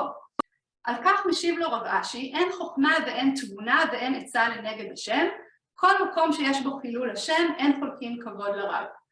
כאן בהחלט ניכר הרכיב של כבוד לרב, אך לא ברור איזה חילול השם יש כאן, שהרי לא מתואר קהל הצופה מן הצד ושם לב לכך שאותו אדם לא הקשיב לרבינה, ואם כך נראה שאין כאן חילול השם. בבבלי שבועות למד עמוד ב' קובע רבא בר אבונה כי תלמיד חכם היודע עדות הנוגעת לאדם אחר, אינו חייב להעיד בפני דיין חשוב פחות ממנו. על כך מעיר התלמוד, הני מילי בממונה, אבל באיסורה אין חוכמה ואין תבונה ואין עצה לנגד השם, כל מקום שיש חילול השם אין חולקים כבוד לרב. גם כאן נראה שהעניין המרכזי של הסיפור קשור לכבוד הרב, ולא לחילול השם בפרהסיה או בציבור, והמימרה מובאת אגב השגרה. המקרא השלישי מופיע בסנהדרין פ"ב עמוד א'. שם דן התלמוד במשנת סנהדרין הקובעת כי הבועל ארמית קנאים פוגעים בו. בהקשר זה דנה הסוגיה בסיפור המקראי של פנחס וזמרי בן סלו, ומצטטת את הפסוק וירא פנחס בן אלעזר. על כך שואל התלמוד, מה ראה? אמר רב, ראה מעשה ונזכר הלכה. אמר לו, אחי אבי אבא, לא כך לימדתני ברבך מהר סיני, הבועלת הנוכרית קנאים פוגעים בו? אמר לו, קריינה דאיגרתא הוא ליהבי פרוונקה. ושמואל אמר, ראה שאין חוכמה ואין תבונה ואין עצה לנגד השם, כל מקום שיש חילול השם אין חולקים כבוד לרב. במדרש זה, כל אחת מן הפרשנויות מתבססת על היגיון אחר כדי להצדיק את מעשהו של פנחס המקראי. תשובתו של שמואל מתמקדת ביחס בין פסוק ז' וירא פנחס בן אלעזר לבין הפסוק הקודם לו, והנה איש מבני ישראל בא ויקרב אל אחיו את המדיינית לעיני משה ולעיני כל הדעת בני ישראל. כלומר, ברור שיש כאן ציבור משמעותי הגורם לחילול השם. יתרה מזו, חלק מוקדם יותר מהסוגיה בסנהדרין פ"ב נסמך על מסורת מדרשית המופיעה בספרי במדבר קל"א, בה מודגש המתח המעמדי בין זמרי למשה. בא לו אצל כוזבי, אמר לה, הישמעי לי, אמרה לו, איני נשמעת אלא לאדם גדול שהוא כיוצא במשה רבך. אמר לה, אף אני רוב או רב השבט, ולא עוד, אלא ששבטי גדול משבטו, שאני לשני והוא לשלישי. במדרש זה כוזבי מתארת את משה כרב, ואילו זמרי מנסה להוכיח לה שהוא הרב. על פי התיאור המדרשי, היחסים בין כוזבי לזמרי אינם פסולים רק בהיבט המיני שבהם, אלא גם באתגר שמציב זמרי לסמכותו של משה. על רקע מדרש זה, השאלה היא כיצד פעל פנחס כנגד זמרי, למרות שפסוק ו' מדגיש שמשה בעצמו עמד שם. תשובתו של שמואל היא, כל מקום שיש חילול השם, אין חולקים כבוד לרב. נראה לי אם כן, כי הביטוי כל מקום שיש חילול השם, אין חולקים כבוד לרב, מקורו בסוגיה במסכת סנהדרין. טיעון המסתמך הן על צורה והן על התוכן. ראשית, מבין כל 4 המובאות בתלמוד הבבלי, זוהי המובאה היחידה המיוחסת ישירות לאמורה בצירוף שמו.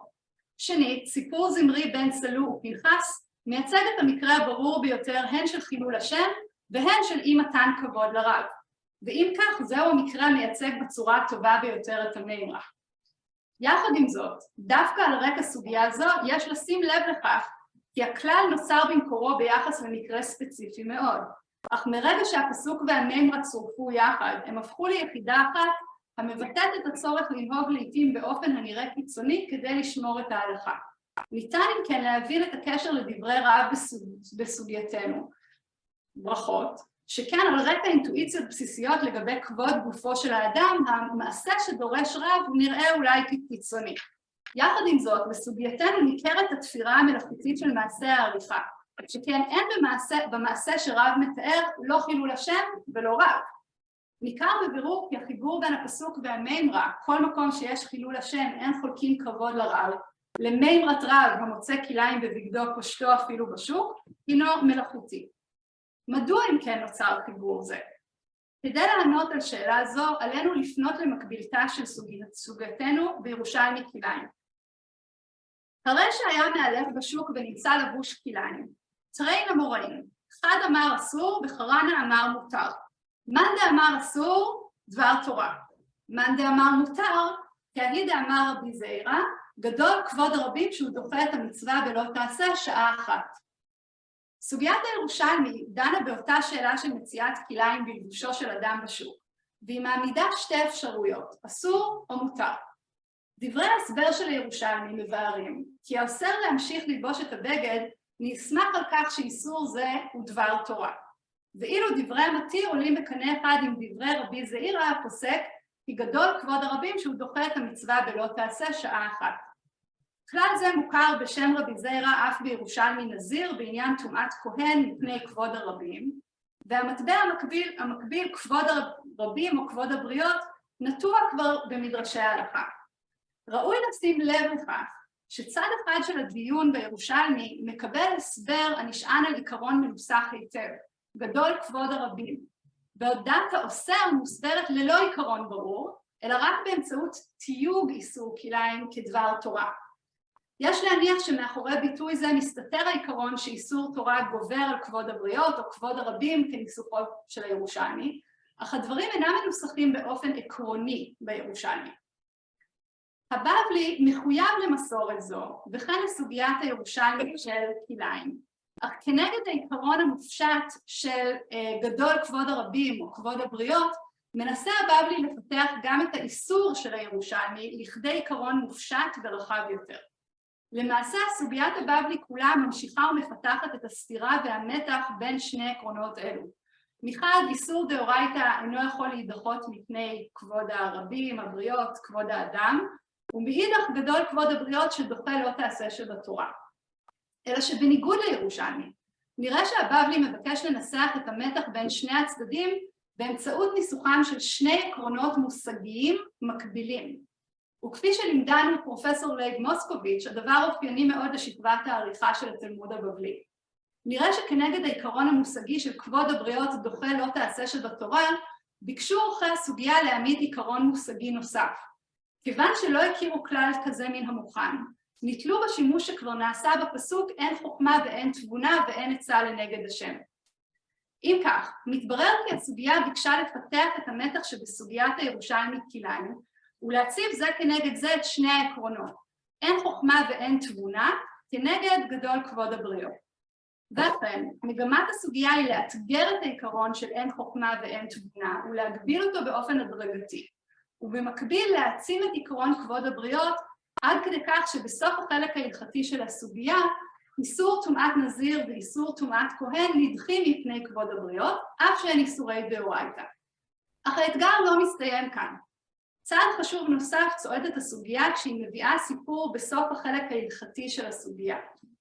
אפשר לחזור למקור הראשון.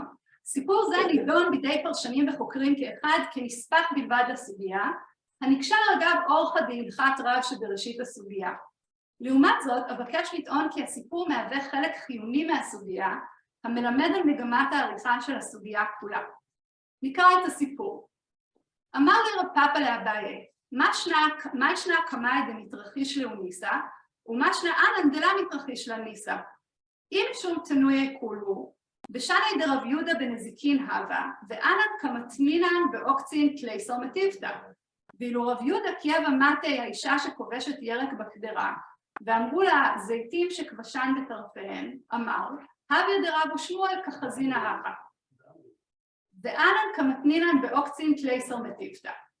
ואילו רב יהודה, קייב השליף מסני, עתי מיטרא, ואנן כמענינן ועזבינן וצרכין ומצערינן נפשן, וליקא דמשכח בה. אמר לי, כמיים מסרי נפשי וקדושת השם, אנן למה מסרינן נפשין קדושת השם. היא הדרב עדה בר אבא, חזי להי איתתא דהבה לבישה קרבלתא בשוקה. צבר בת ישראלי וקראה מינה. יגליה מילתא דגויאלי, שמוע 400 זוזי. אמר לה מה שמך, כן, או אני חושבת, בכתב היד לא כתוב שם, אני חושבת שאולי לא כתוב שם מה שמך, אמרה לי מתון. אמר לה מתון 400 זוזי שביה. רב פאפא שואל את אביי מדוע לאמוראים המוקדמים התרחשו ניסים, בעוד לאמוראים בני דורו כבר לא מתרחשים ניסים. בעיני רב פאפא אין היגיון בכך, שהרי האמוראים האחרונים גדולים בתורה מהאמוראים הראשונים.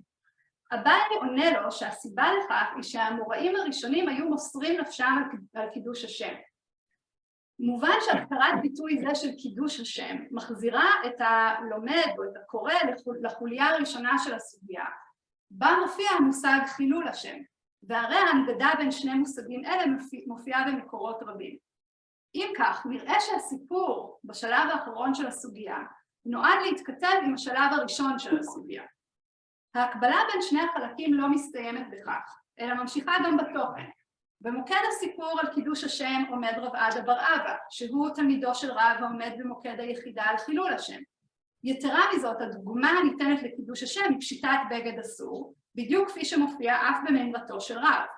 אם כך, רב עדה לא רק עוקב אחר רבו בקנאותו, אלא אף הולך צעד אחד נוסף.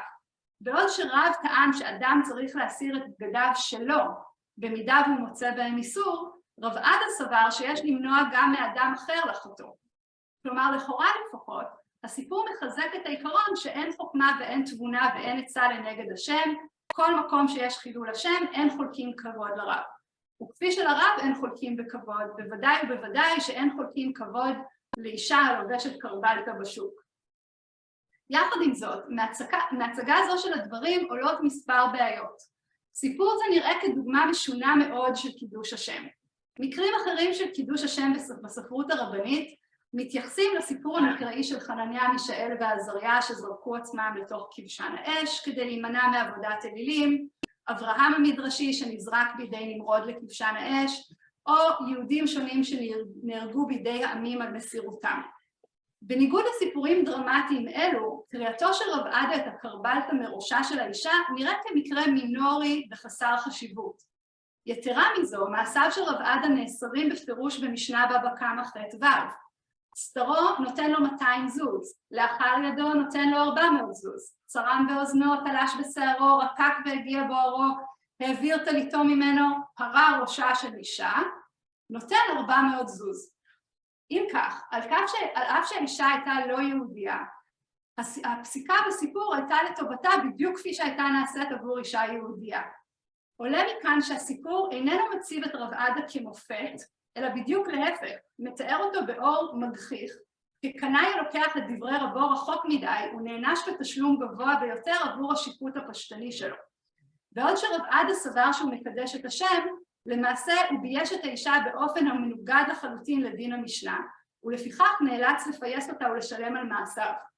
יתרה מזו, בסיפור דומה בסוגיה הירושלמית המקבילה, רבי אימי שומע את אחד מתלמידיו מבשר לחברו כי בבגדיו יש כליים, ורבי אימי משיב לו בחריפות, שלח מנח ויהב לי, כלומר הסר בגדיך שלך ותן אותם לחברך. בעוד רבי אימי הארץ ישראלי נוזדק בתלמידו על ביוש חברו, רב עדה הבבלי לא מתבייש לבייש אישה אחרת. מכלול סיבות אלה מצביע על כך שאין לראות במעשה של רב עדה בר-אבא המשך לדברי רב ועמידה על חשיבות הכלל של אין חוכמה ואין תבונה ואין עצה לנגד השם, גם במחיר של רמיסת כבוד הבריות. מכל הסיבות שנמנו לאל, אני מציעה ללכת בדרך אחרת, ולראות במעשה רב עדה פרודיה על דברי רב, הממשיכה את הכיוון הכללי של הסוגיה של צמצום הכלל, אין חוכמה ואין תבונה ואין עצה לנגד השם.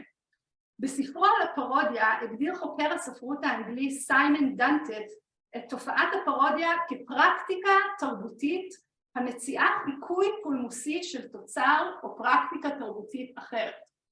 הגדרה זו מתארת היטב את המתרחש בחלק זה של הסוגיה. רב עדה מוצג כמי שמחקה את רבו רב בכך שהוא מכריע כי דבר תורה גובר על כבוד הבריות ולכן מפשיט בגד בשוק. החיקוי זה מוצג על ידי הסוגיה באופן פולמוסי, שכן רב עדה עובר על דברי המשנה ואכן נענש על מעשיו. אם כך, על פי הצעתי, הסוגיה לא הוסיפה את הסיפור על קידוש השם בצורה אסוציאטיבית, בסוף הסוגיה כיוון שזו עסקה במושג חילול השם, אלא בדיוק להפך. הדמיון בין המימרה של רב לבין סיפור רב עדה בר-אבא, העוסקים שניהם בהתערטלות בשוק, היא שיצרה קשר בין ראשית הסוגיה לבין סופה, ובכך נתנה פשר לקישור בין מימרת רב, המוצא כליים בבגדו, פרשתו ואפילו בשוק, לבין ההסבר כל מקום שיש חילול השם, אין חולקים כבוד לרב. לסיכום, התפתחותה של הסוגיה החלה בסוגיה גרעינית בירושלים, בה הוצגה מחלוקת לגבי איסור לבישת כליים בשוק. כשהבבלי בא לאבד סוגיה זו, הוא ביקש, או מסורת שהוא הכיר, הוא ביקש לאזן את הכלל גדול כבוד הבריות, בכלל נוסף המבסס את דעת האוסר ללבוש כליים בשוק. כלל זה הוא שאב מהמסורת המופיעה בסוגיית סנהדרין, בה מוצמד העיקרון כל מקום שיש חילול השם אין חולקים כבוד לרב, לפסוק אין חוכמה ואין תבונה ואין עצה לנגד השם. הסוגיה כולה פועלת לצמצם כלל זה, ולפיכך מוצמד לה גם סיפור רב עדה בר-אבא המתכתב עם המימרה על חילול השם בסיפור על קידוש השם, אך למעשה פועל באמצעות פרודיה מתוך אותה מגמת צמצום של המימרה הראשונית. אם כך, מתברר כי עומדת כאן לדיון סוגיה בבלית הבנויה לתלפיות, ומעוצבת בתחכום המייצג כמה מן החידושים המזהירים של התלמוד הבבלי. מעבר מקזואיסטיקה להמשגה, עימות בין שני עקרונות ובאמצעות עימות זה בירור גבולותיהם של כל אחד מהם, ושימוש מתוחכם באגדה כדי לבקר ולאתגר את נקודת המוצא ההלכתית.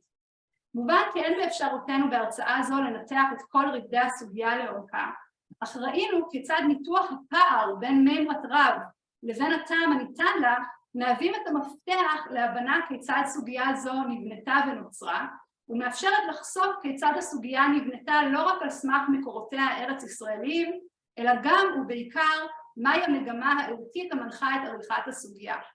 הרגישות לפערים שבין דברי האמוראים לבין ההסברים הניתנים להם בתלמוד הבבלי, היא העומדת בבסיס כל ניתוח שכזה, והיא כלי בסיסי וחיוני שהעניק לנו פרופסור דוד הלבני. יהי זכרו ברוך.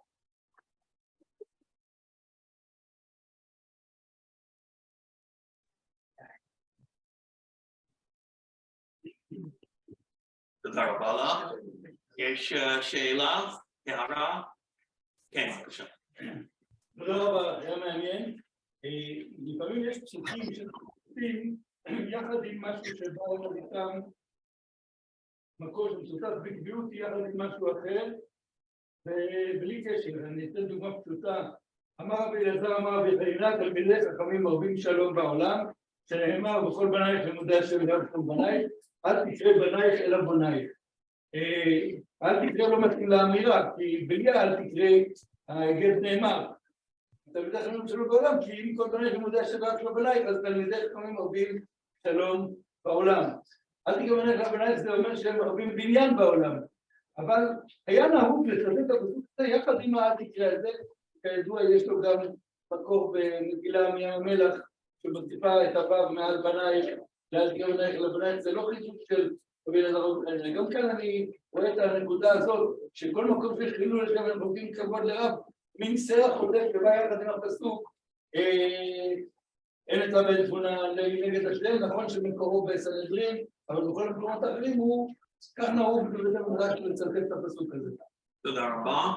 המרצה רוצה להשיב? כן, אני חושבת פשוט, זאת אומרת, אתה צודק שיש עוד... לדורות. תלוי מה יהיה במסירה. אז אתה כמובן צודק שזאת לא הדוגמה היחידה, יש הרבה מאוד דוגמאות כאלה, אבל יש לי כאילו, גם פה, אני לא הייתי קובעת מסמרות ושמה, לא הייתי שמה כסף על זה שאנחנו יכולים בוודאות להגיד שדווקא סנהדרין זה המקור הראשון ומשם זה יתפשט. כי בעצם בכל אחד מהמקורות במקרה הזה יש בעיות שונות. אבל כן אנחנו יכולים, יש מקרים שאנחנו כן יכולים להגיד בוודאות שהמימרה או הצמדה של מימרה ופסוק נוצרו בסוגיה מסוימת ומשם הם נדדו למקומות אחרים. ואז אנחנו יכולים לראות באמת לפי הפערים ההגיוניים עד כמה זה לא מסתדר. ואני חושבת שבאמת, זאת אומרת, עצם המתודולוגיה הזאת של לשים לב לפער ולא לנסות רק לראות איך זה כן מסתדר בסוגיה, זה בעצם המפתח לניתוח של הסוגיה ושל מעבר מימרה. כן, רוני. קודם כל לגבי הערה האחרונה, ברב טוב בניי, למדתי בשם פרופסור משה בר-אשר, שהדרשן פה קורא בוניי, אני קורא בנחל בוניי, לשון בינה, בוננאי, כלומר אלה שמבינים, ובאמצעות הדרשה הזאת שיש שם כל כמה מדינות, הוא בעצם מעבר לתלמידי חכמים. אבל יש לי מההרצאה היפה, אני רוצה להעיד שהסוגיות הבעייתיות האלה הן לא בעייתיות בכלל. כל סוגיה כזאת דורשת את הפסוק אין עצה בין חוכמה בין תבונה נגד השם, לפי ההקשר שלו. הסוגיה של תלמיד החכם שלא יכול להעיד, הפסוק הקודם נקרא את ההקשר במשלי, אין זבים יובל ואיש שומע לנצח לדבר. על זה אין עצה בין תבונה נגד השם, כלומר בגלל שיש חובה איש שומע לנצח לדבר, לכן אין עצה בין תבונה נגד השם, חייב להעיד באיסורה. גם מקרה שהראו שקשר את החמור, הפסוק אומר שם, באותו נקרא אין זבים יובל ואיש שומע לנצח לדבר, אין זה שרשה בפניו וישר יביב דרכו, אין איש רשע בפניו, זה בדיוק אותו מישהו קשר את החמור, אין עצה בין תבונה ונגד השם. כלומר, בעצם נוצרות את הפסוק את אין עצה בין תבונה, אותות פסוק קודם מה ההקשר, ואפילו דורשים. ואפילו בסנהדרין, ששם זה לכאורה אין בעיה, זה מאוד ברור, ונעשה את הפסוק שלושה פסוקים קודם.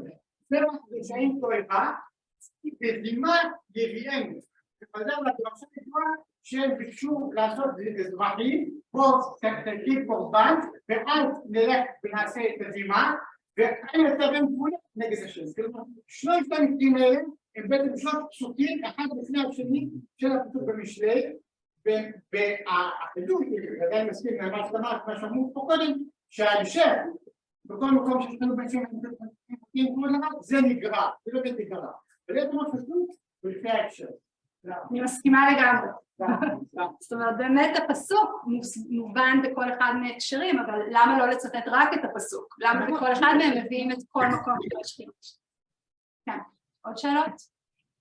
כן. אתה. אם הבנתי נכון, אז בסוגיה בברכות מתפתח ממושג נגדי לגדול כבוד הבריות שבוחר בתורה. אמרת גם שיש לסוגיה מגמה לצמצם את הכלל.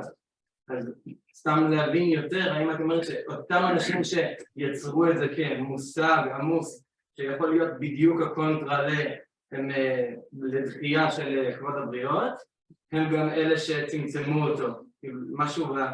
כן, זאת אומרת, אם אני אנסה לתאר את ההתפתחות המשוערת של הסוגיה, כן, אני חושבת שכנראה הייתה היכרות עם או סוגיית הירושלמי או מסורת של דומה, שבעצם דיברה על המוצא כליים ונגדו בשוק, אסור ומותר, ורק את הצד של המותר הוסבר על ידי מימרת רבי זיירה של גדול כבוד הבריות, והצד של האסור פשוט נאמר משהו כמו דבר תורה.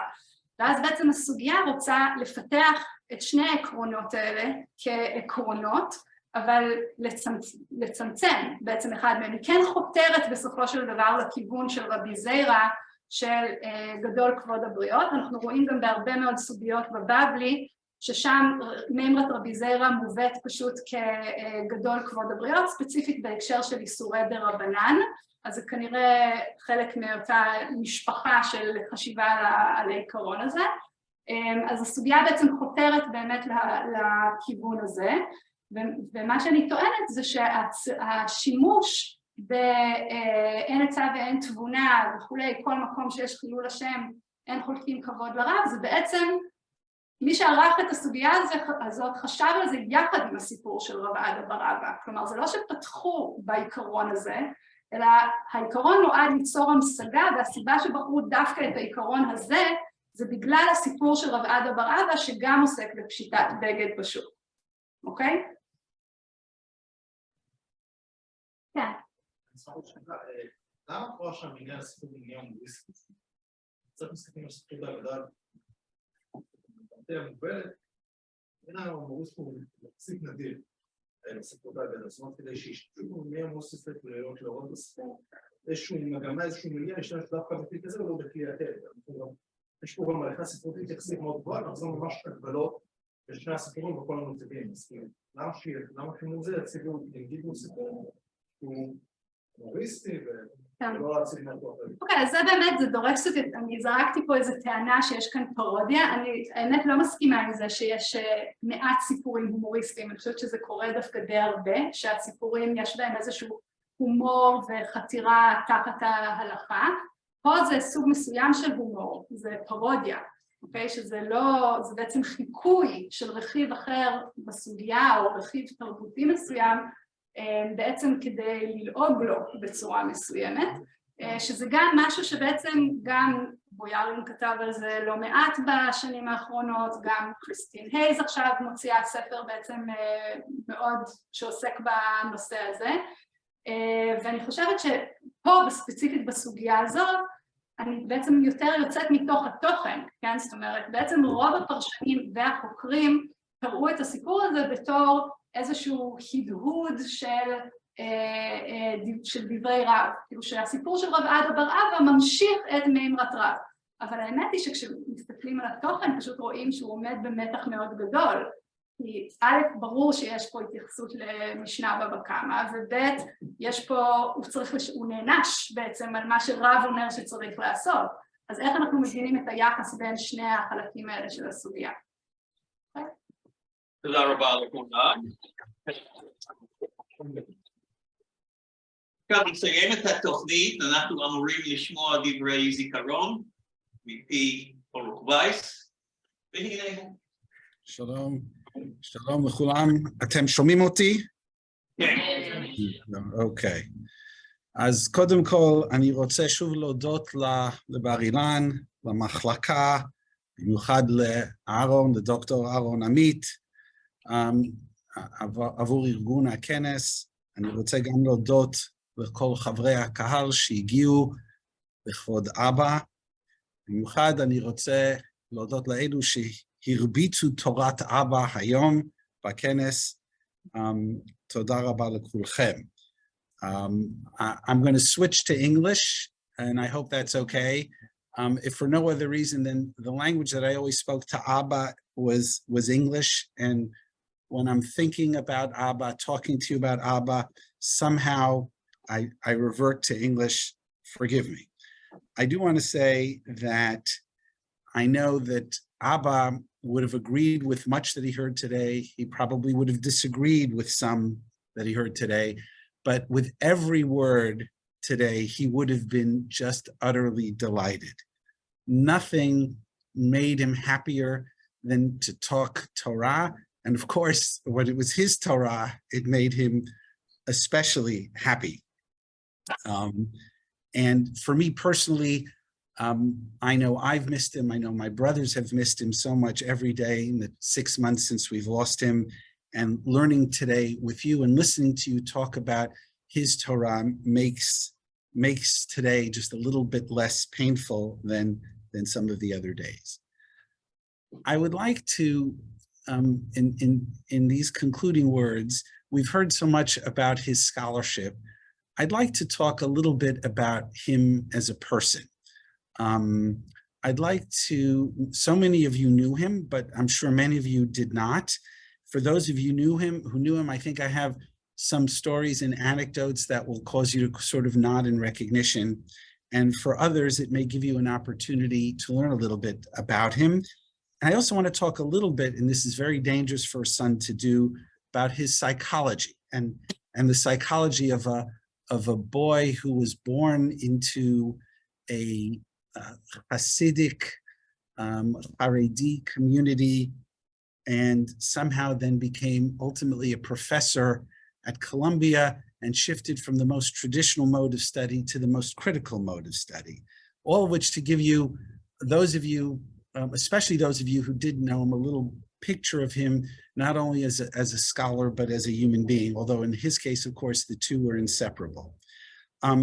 I'll begin in terms of a series of anecdotes that I hope you'll enjoy, though I have to say every speech and every presentation that I heard today triggered another thought of another anecdote.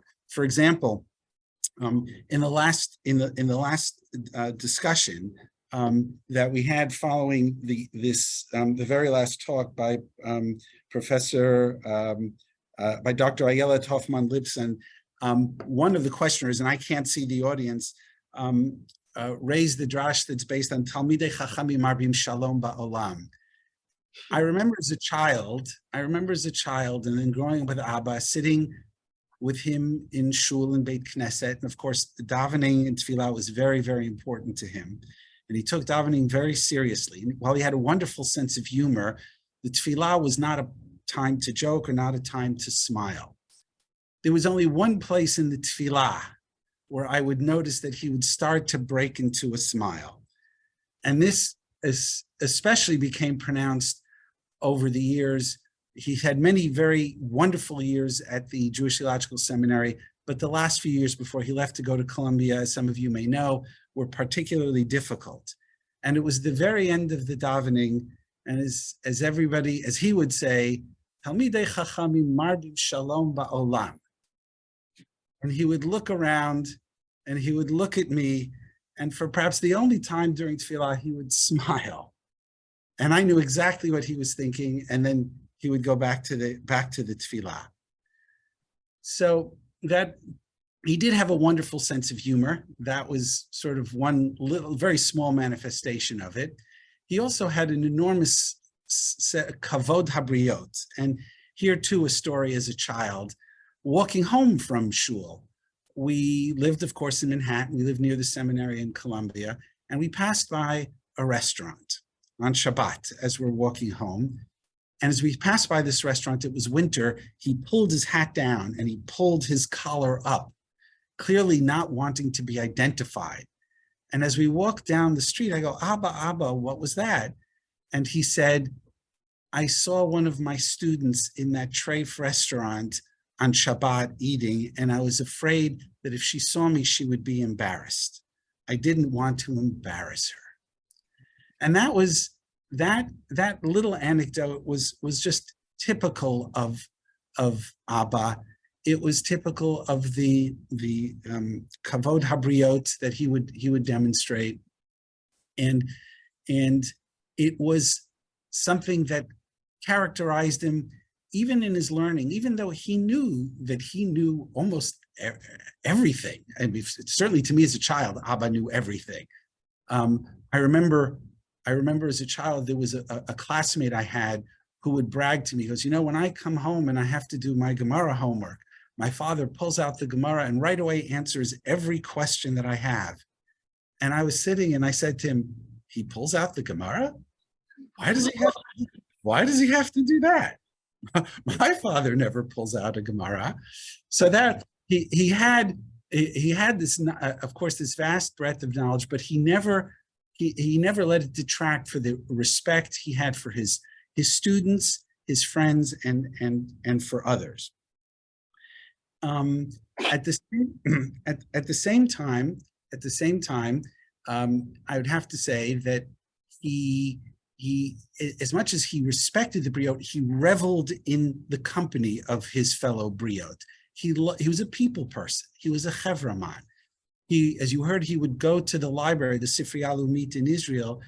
His favorite activity would be to find somebody who would go with him to lunch in the cafeteria to have schnitzel and chicken soup, and to talk. Nothing would make him happier. He would study in the Sifriya. He could have studied at home. He studied in the Sifriya Leumit because he enjoyed the attention of the students and the colleagues and the people there that he learned with.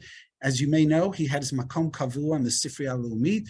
Oy vavoy to anybody who came before him and sat in his makom kavua. One of the safranim would quickly get up and say, no, ze mikomo shel Professor Halivni. This, I think many of you know. What perhaps not all of you may know was that he chose that seat very purposefully. He chose that seat because it sat opposite the shelves that carried his books. And when he was sitting there learning, he wanted to see who in this library was going to go and refer to his books. No matter what he was learning, no matter how deeply he was learning, he always had half an eye on that shelf to see who was looking at Halivni's books. One day, another anecdote, he was particularly frustrated. He was particularly frustrated because now for a few days, there had been a chassid who would come to the library every day. Those of you who sit in the library, many people from all different backgrounds would come and consult with the books in Ulam HaYahadut. And this chassid was sitting not far from him, and he could see which Gemara this chassid was learning. And he could see that he knew the Gemara, of course, well, and it was a particularly difficult sugya, very difficult sugya. And he watched the chassid as he would get up, and every day he would pull some other book from the shelf, not having moved from the page in the Gemara, clearly stuck with the difficulty there. And he would pull one book and another for days. Abba noted that all the books that he pulled, he didn't pull his book. He didn't pull Mekarotu Misorot. So after a few days of this poor chassid still stuck on the same sugya, not being able to find an answer. So it was so Abba couldn't resist himself anymore. So he got up and he walked over to the shelf. He pulled out his own book and he went over to the chassid and he said, I see you're learning. I don't even know what the sugya was, but he mentioned the sugya. Chassid said yes. And he said, I'm sure you're having a problem with the following. And of course he was right. And he said, you know, you're looking for a solution. I see you haven't found one yet. Try this sefer. Try this. It's called Mekarot Misorot. Tell me what you think. He leaves the book with him. He goes back to learn, doesn't hear from him all day. But what he did notice is the chassid is sitting there all day, and he's not going up and pulling any other books from the shelves. He's just sitting there quietly, and he's studying. It's the end of the day, and Abba leaves, and as Abba's leaving, he hears footsteps behind him, and the man is running after him, perplexed. And he looks at him, of course, they're talking Yiddish. He says, who is this person who wrote this book? And Abba says, why do you ask? So in Yiddish, he says, he understood every problem that I had. He offered me answers that I couldn't imagine. Macht iber de Gemara. In Yiddish, he said, Hu hofechet ha-Gemara. He turns the Gemara over. Who is he and how can he write such things? It was this mixture of respect and puzzlement and concern. And Abba didn't tell him. Abba didn't tell him that it was him. He just said, if you continue learning, you may want to continue referring to the Sefer. You might find it of use. You might find it of use in the future. And that was it. So this was what Abba was like. He wanted to be sure that people were learning his Torah. He didn't have to personally get credit for it, but this was very important to him. Another story from my personal a personal experience about, and this goes back to Dr. Ilana Steinheim spoke about how Abba knew that this Tosfot in Masechet Shabbat, how Abba this almost obscure Tosfot that had nothing to do with the topic, and that's something that you never would have gotten from the Ma'agar. So I had a situation once. This was now 25 years ago. Those of you who don't know me, I know many of you, but not all of you. I'm a lawyer, and at the time I was a federal prosecutor with the Federal Prosecutor's Office, the U.S. Attorney's Office in Manhattan. It's part of the Justice Department, and the Justice Department sent me for 6 months for a detail at the Praklitut Hamdina and the Praklitut HaMachos in Yerushalayim. That was, the Justice Department had a program. It was sending its prosecutors to various foreign prosecutors' offices to develop sort of bilateral relations. I volunteered to go to Israel. I said, I know the language, I know the country, I know the people, I'd be happy to go. And so I was there for 6 months. And this was many years ago when, at the time, there was an important case before the Israeli Supreme Court. It was the Irur Tik HaBanki.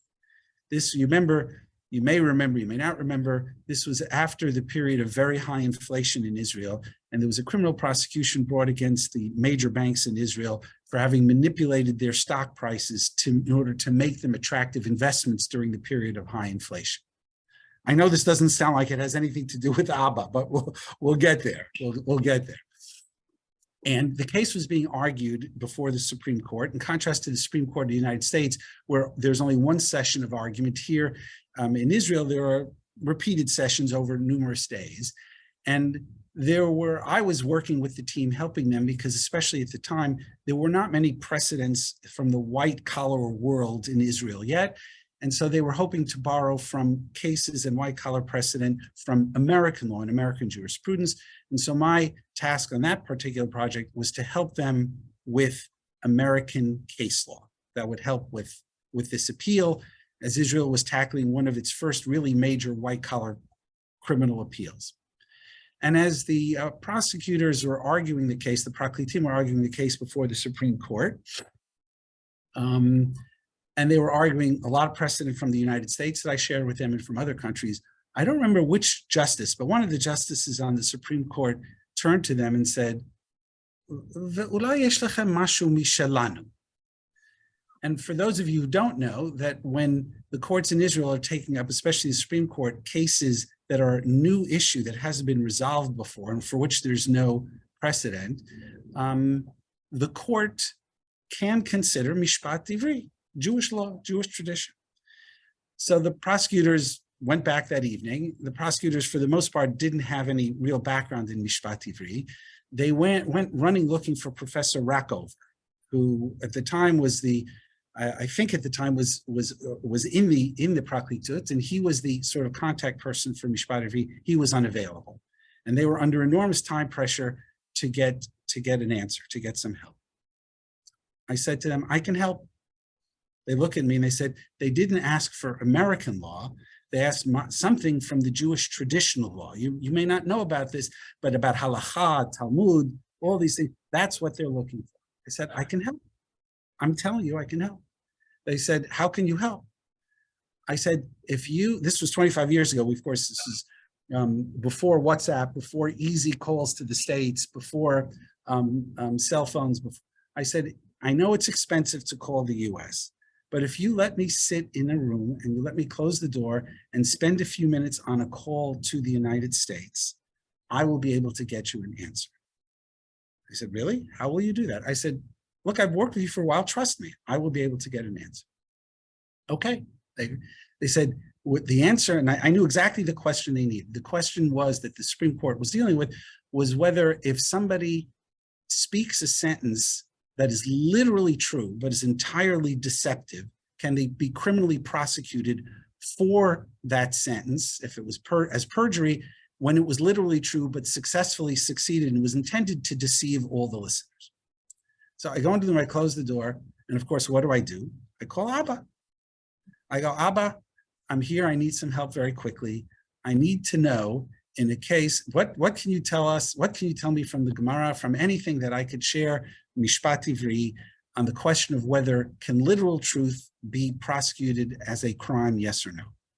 He says, Kanya de Rava, famous story. Kanya de Rava, right away. What's the story of Kanya de Rava? For those of you who don't know, it's a story in the Gemara, a dispute between two people over gold. The Toveya brings the Nitva to court, and the court decides that the Nitva has to swear that he does not have any of the gold in his possession. The Nitva had come with a staff. In the staff, he had hidden the gold. And when he takes the shvuah, he hands the staff to the Toveya, and he swears that he doesn't have any gold in his possession. So his statement was literally true, but deceived everyone. And Abba, not only does he tell me the story, because I know, of course, that he would know it if it was in the Gemara, but he then, because he knew he needed a halacha, it needed to be, this was for a court determination, he then proceeds to recite the Rambam, the Shulchan Aruch, and he goes through all sort of the poskim on this particular issue. I go, okay. I said, Abba, I knew you'd know the Gemara, but the poskim and everything else, when's the last time you learned that? He said, when I was 10. When I was 10. I go, okay. So I come out of the room and I said, I've got what you need. And the prosecutors are all still sort of sitting there, a whole group of them, and they're very puzzled, and I share with them all the material. And one of them says, this is wonderful, and you got it so quickly. And another one turns to me and says, she says to me in Hebrew, she goes, Ma'agar kazeh ba'aretz en lanu adayin. She had thought that I had called up on the phone and connected to some sort of database. She goes, Afilu bebar-Ilan en lahem ma'agar kazeh adayin. איך אפשר להתקשר למאגר הזה בארצות הברית? אנחנו זקוקים לזה. So I said, well, אמרתי, you know, there is a מאגר, unlike the מאגר בר-אילן that may be 24/7, this one is 24/6. Actually, he needs 7 hours of sleep, so maybe it's 17/6. But they used this material.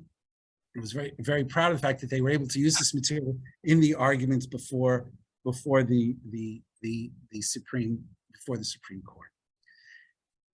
Another story, and this one, with this last sort of story, I'm going to segue into a little bit of the psychology of Abba, and how is it that Abba started off in the world of the Haredi, the world he grew up in Sigit, as most of you know, if you've read his book, The Book and the Sword, Aleh Lo Nidaf.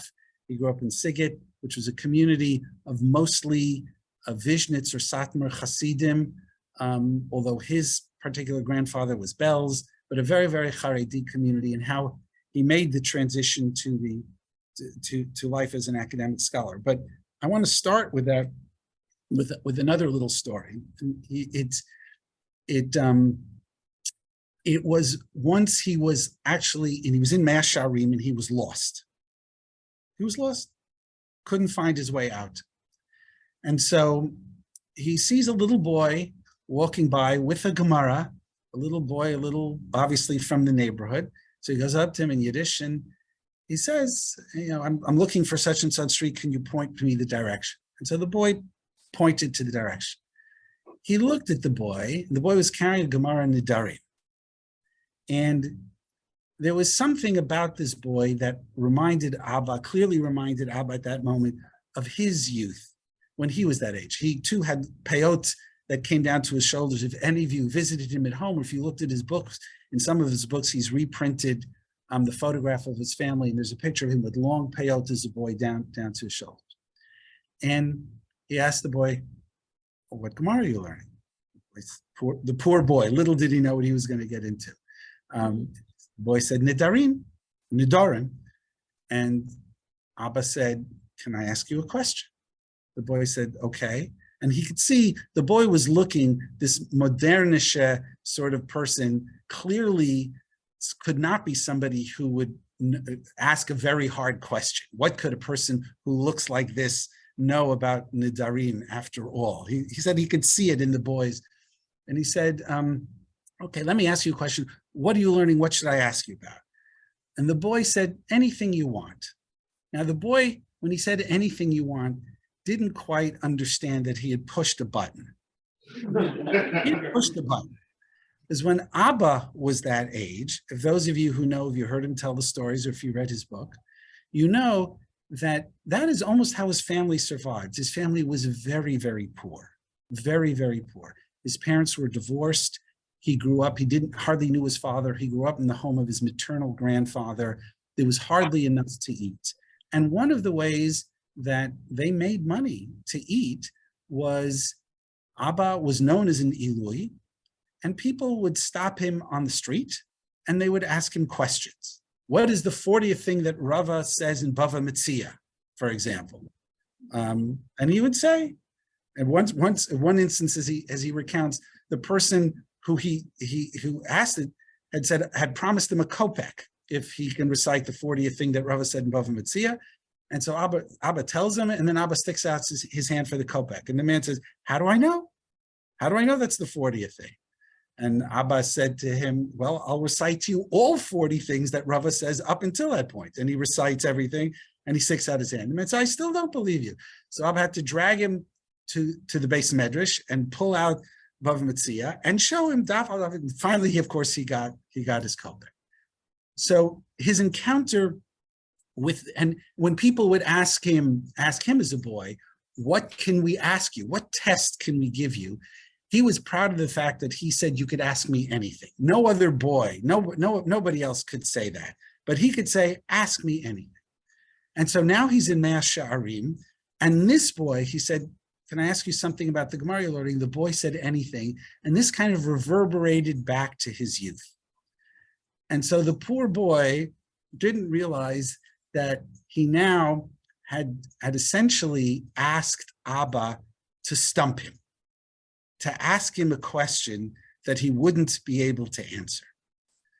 And Abba did. I was a little surprised, actually, because I told you how warm he is, but there was something about this encounter that triggered this. I said, Abba, what did you ask the poor boy? He said, I asked him a very simple question. I looked at him and I said, tell me why there's more Hagot Habach on Nidarim than any other Masechet in Shas. What? He said, the poor boy looked up at him like who even knows that? Who even knows that there's more Hagot Habach on Nidarim than any other Masechet? Let alone even why? And of course, the answer is very complicated, having to do with the makeup of Masechet Nidarim. And the poor boy was not able to answer that question. He did succeed, however, in pointing Abba to the right street that enabled Abba to get. So let me now transition to sort of the last portion of my remarks that I want to share with you. And indeed, I think I've laid the groundwork for it, and that is this boy who was an Ilui in the Olam HaCharedi in Sighet. How did he, from a psychological perspective, from an intellectual perspective, how did he graduate? How did he evolve? How did he change from somebody who lived the world of the Haredi Torah to somebody whose works we are studying here at this very academic Kennes? And I think that it boils down to, well, there are many things, let me say. It's going to be hard to boil down to any one thing. But I do think that a lot of it, and I'm saying this for the future biographers of Halivni who are in the audience, who will have to write about this, I think the word is pshat. The word is pshat. This was a critical word to him. Of course, it was the title of, we know, one of his books, Pshat and Drash. But the importance of pshat was inculcated in him by his grandfather. I told you that he was divorced when his parents were very young. He grew up with his mother in his maternal grandfather's home. His Rebbe was his grandfather. That was really his Rebbe. He didn't have any Rabbeim after 11, because by the time he was 11, he learned on his own. But until 11, his teacher was his grandfather. And his grandfather was somebody who underscored pshat, pshat, pshat, pshat. His grandfather was a great Talmid Chacham. His grandfather had 4 brothers. The 5 of them were called in the town the Chamisha Chumshei Torah, and each of them known for something else. His grandfather was known for always seeking the pshat. He would learn Gemara. You had to explain, what did the Gemara mean? What was the pshat of the Gemara? And when Abba would try other explanations, they might be the Achronim, they might be the Mafalpalim, grandfather would always say, I need to hear the pshat. Implicit in the education that Abba got from his grandfather was, in essence, an awareness that to arrive at the pshat, you sometimes had to reject the views of most of the Achronim, and sometimes even the views of many of the Rishonim, in order to get to the pshat. We know that the style of learning for many Achronim was not the pshat. So this boy, although he's being steeped in traditional learning, when his grandfather said, but no, before we get to that, I want to hear what the pshat is, he was already being taught by the person who was essentially his father, the person who he revered. He was being taught, you can look past the Achronim, you can look past the Mefarshim, you need to understand what the Gemara really meant. And this little Eloi did not quite realize at the time, but this was the basis for critical study. Because critical study carried the same concept, but a step further. Instead of look past the Achronim and other the Mefarshim to see what does the Gemara say, when he started his critical studies, he would look past the Gemara to see what was it that the Amora or the Tana said. Not what the Gemara said the Amora said, but what did the Amora actually say? What did the Tana actually say? Now, how did he bridge this gap from going to what was the pshat of what the Gemara said to what was the pshat of what the Amora said or the Tana said? Well, there were many reasons for that. Of course, the Holocaust was a big part of it. When his whole world was destroyed and he was uprooted, that converted him from an insider to an outsider who had to start life again. And he had no longer the insider's perspective, but he had the perspective that you need almost as somebody alienated from society.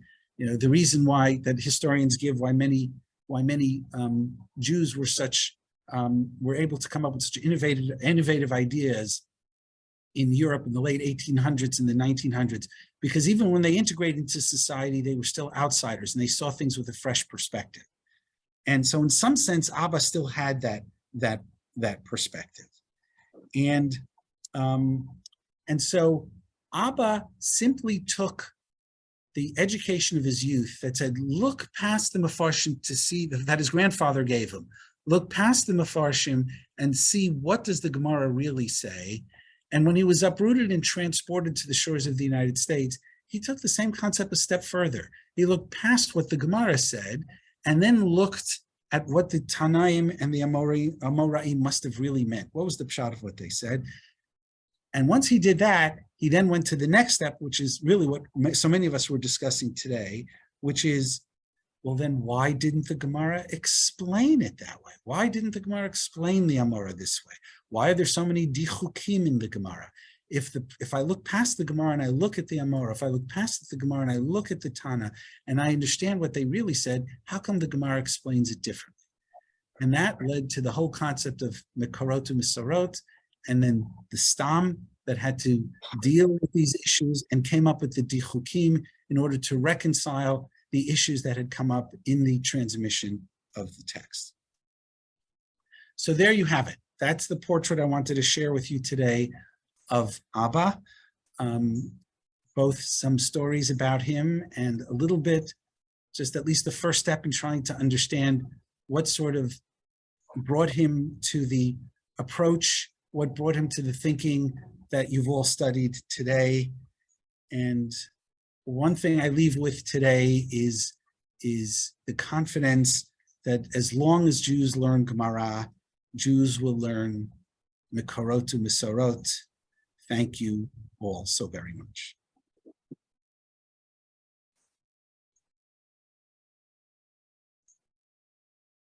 Thank you, Baruch.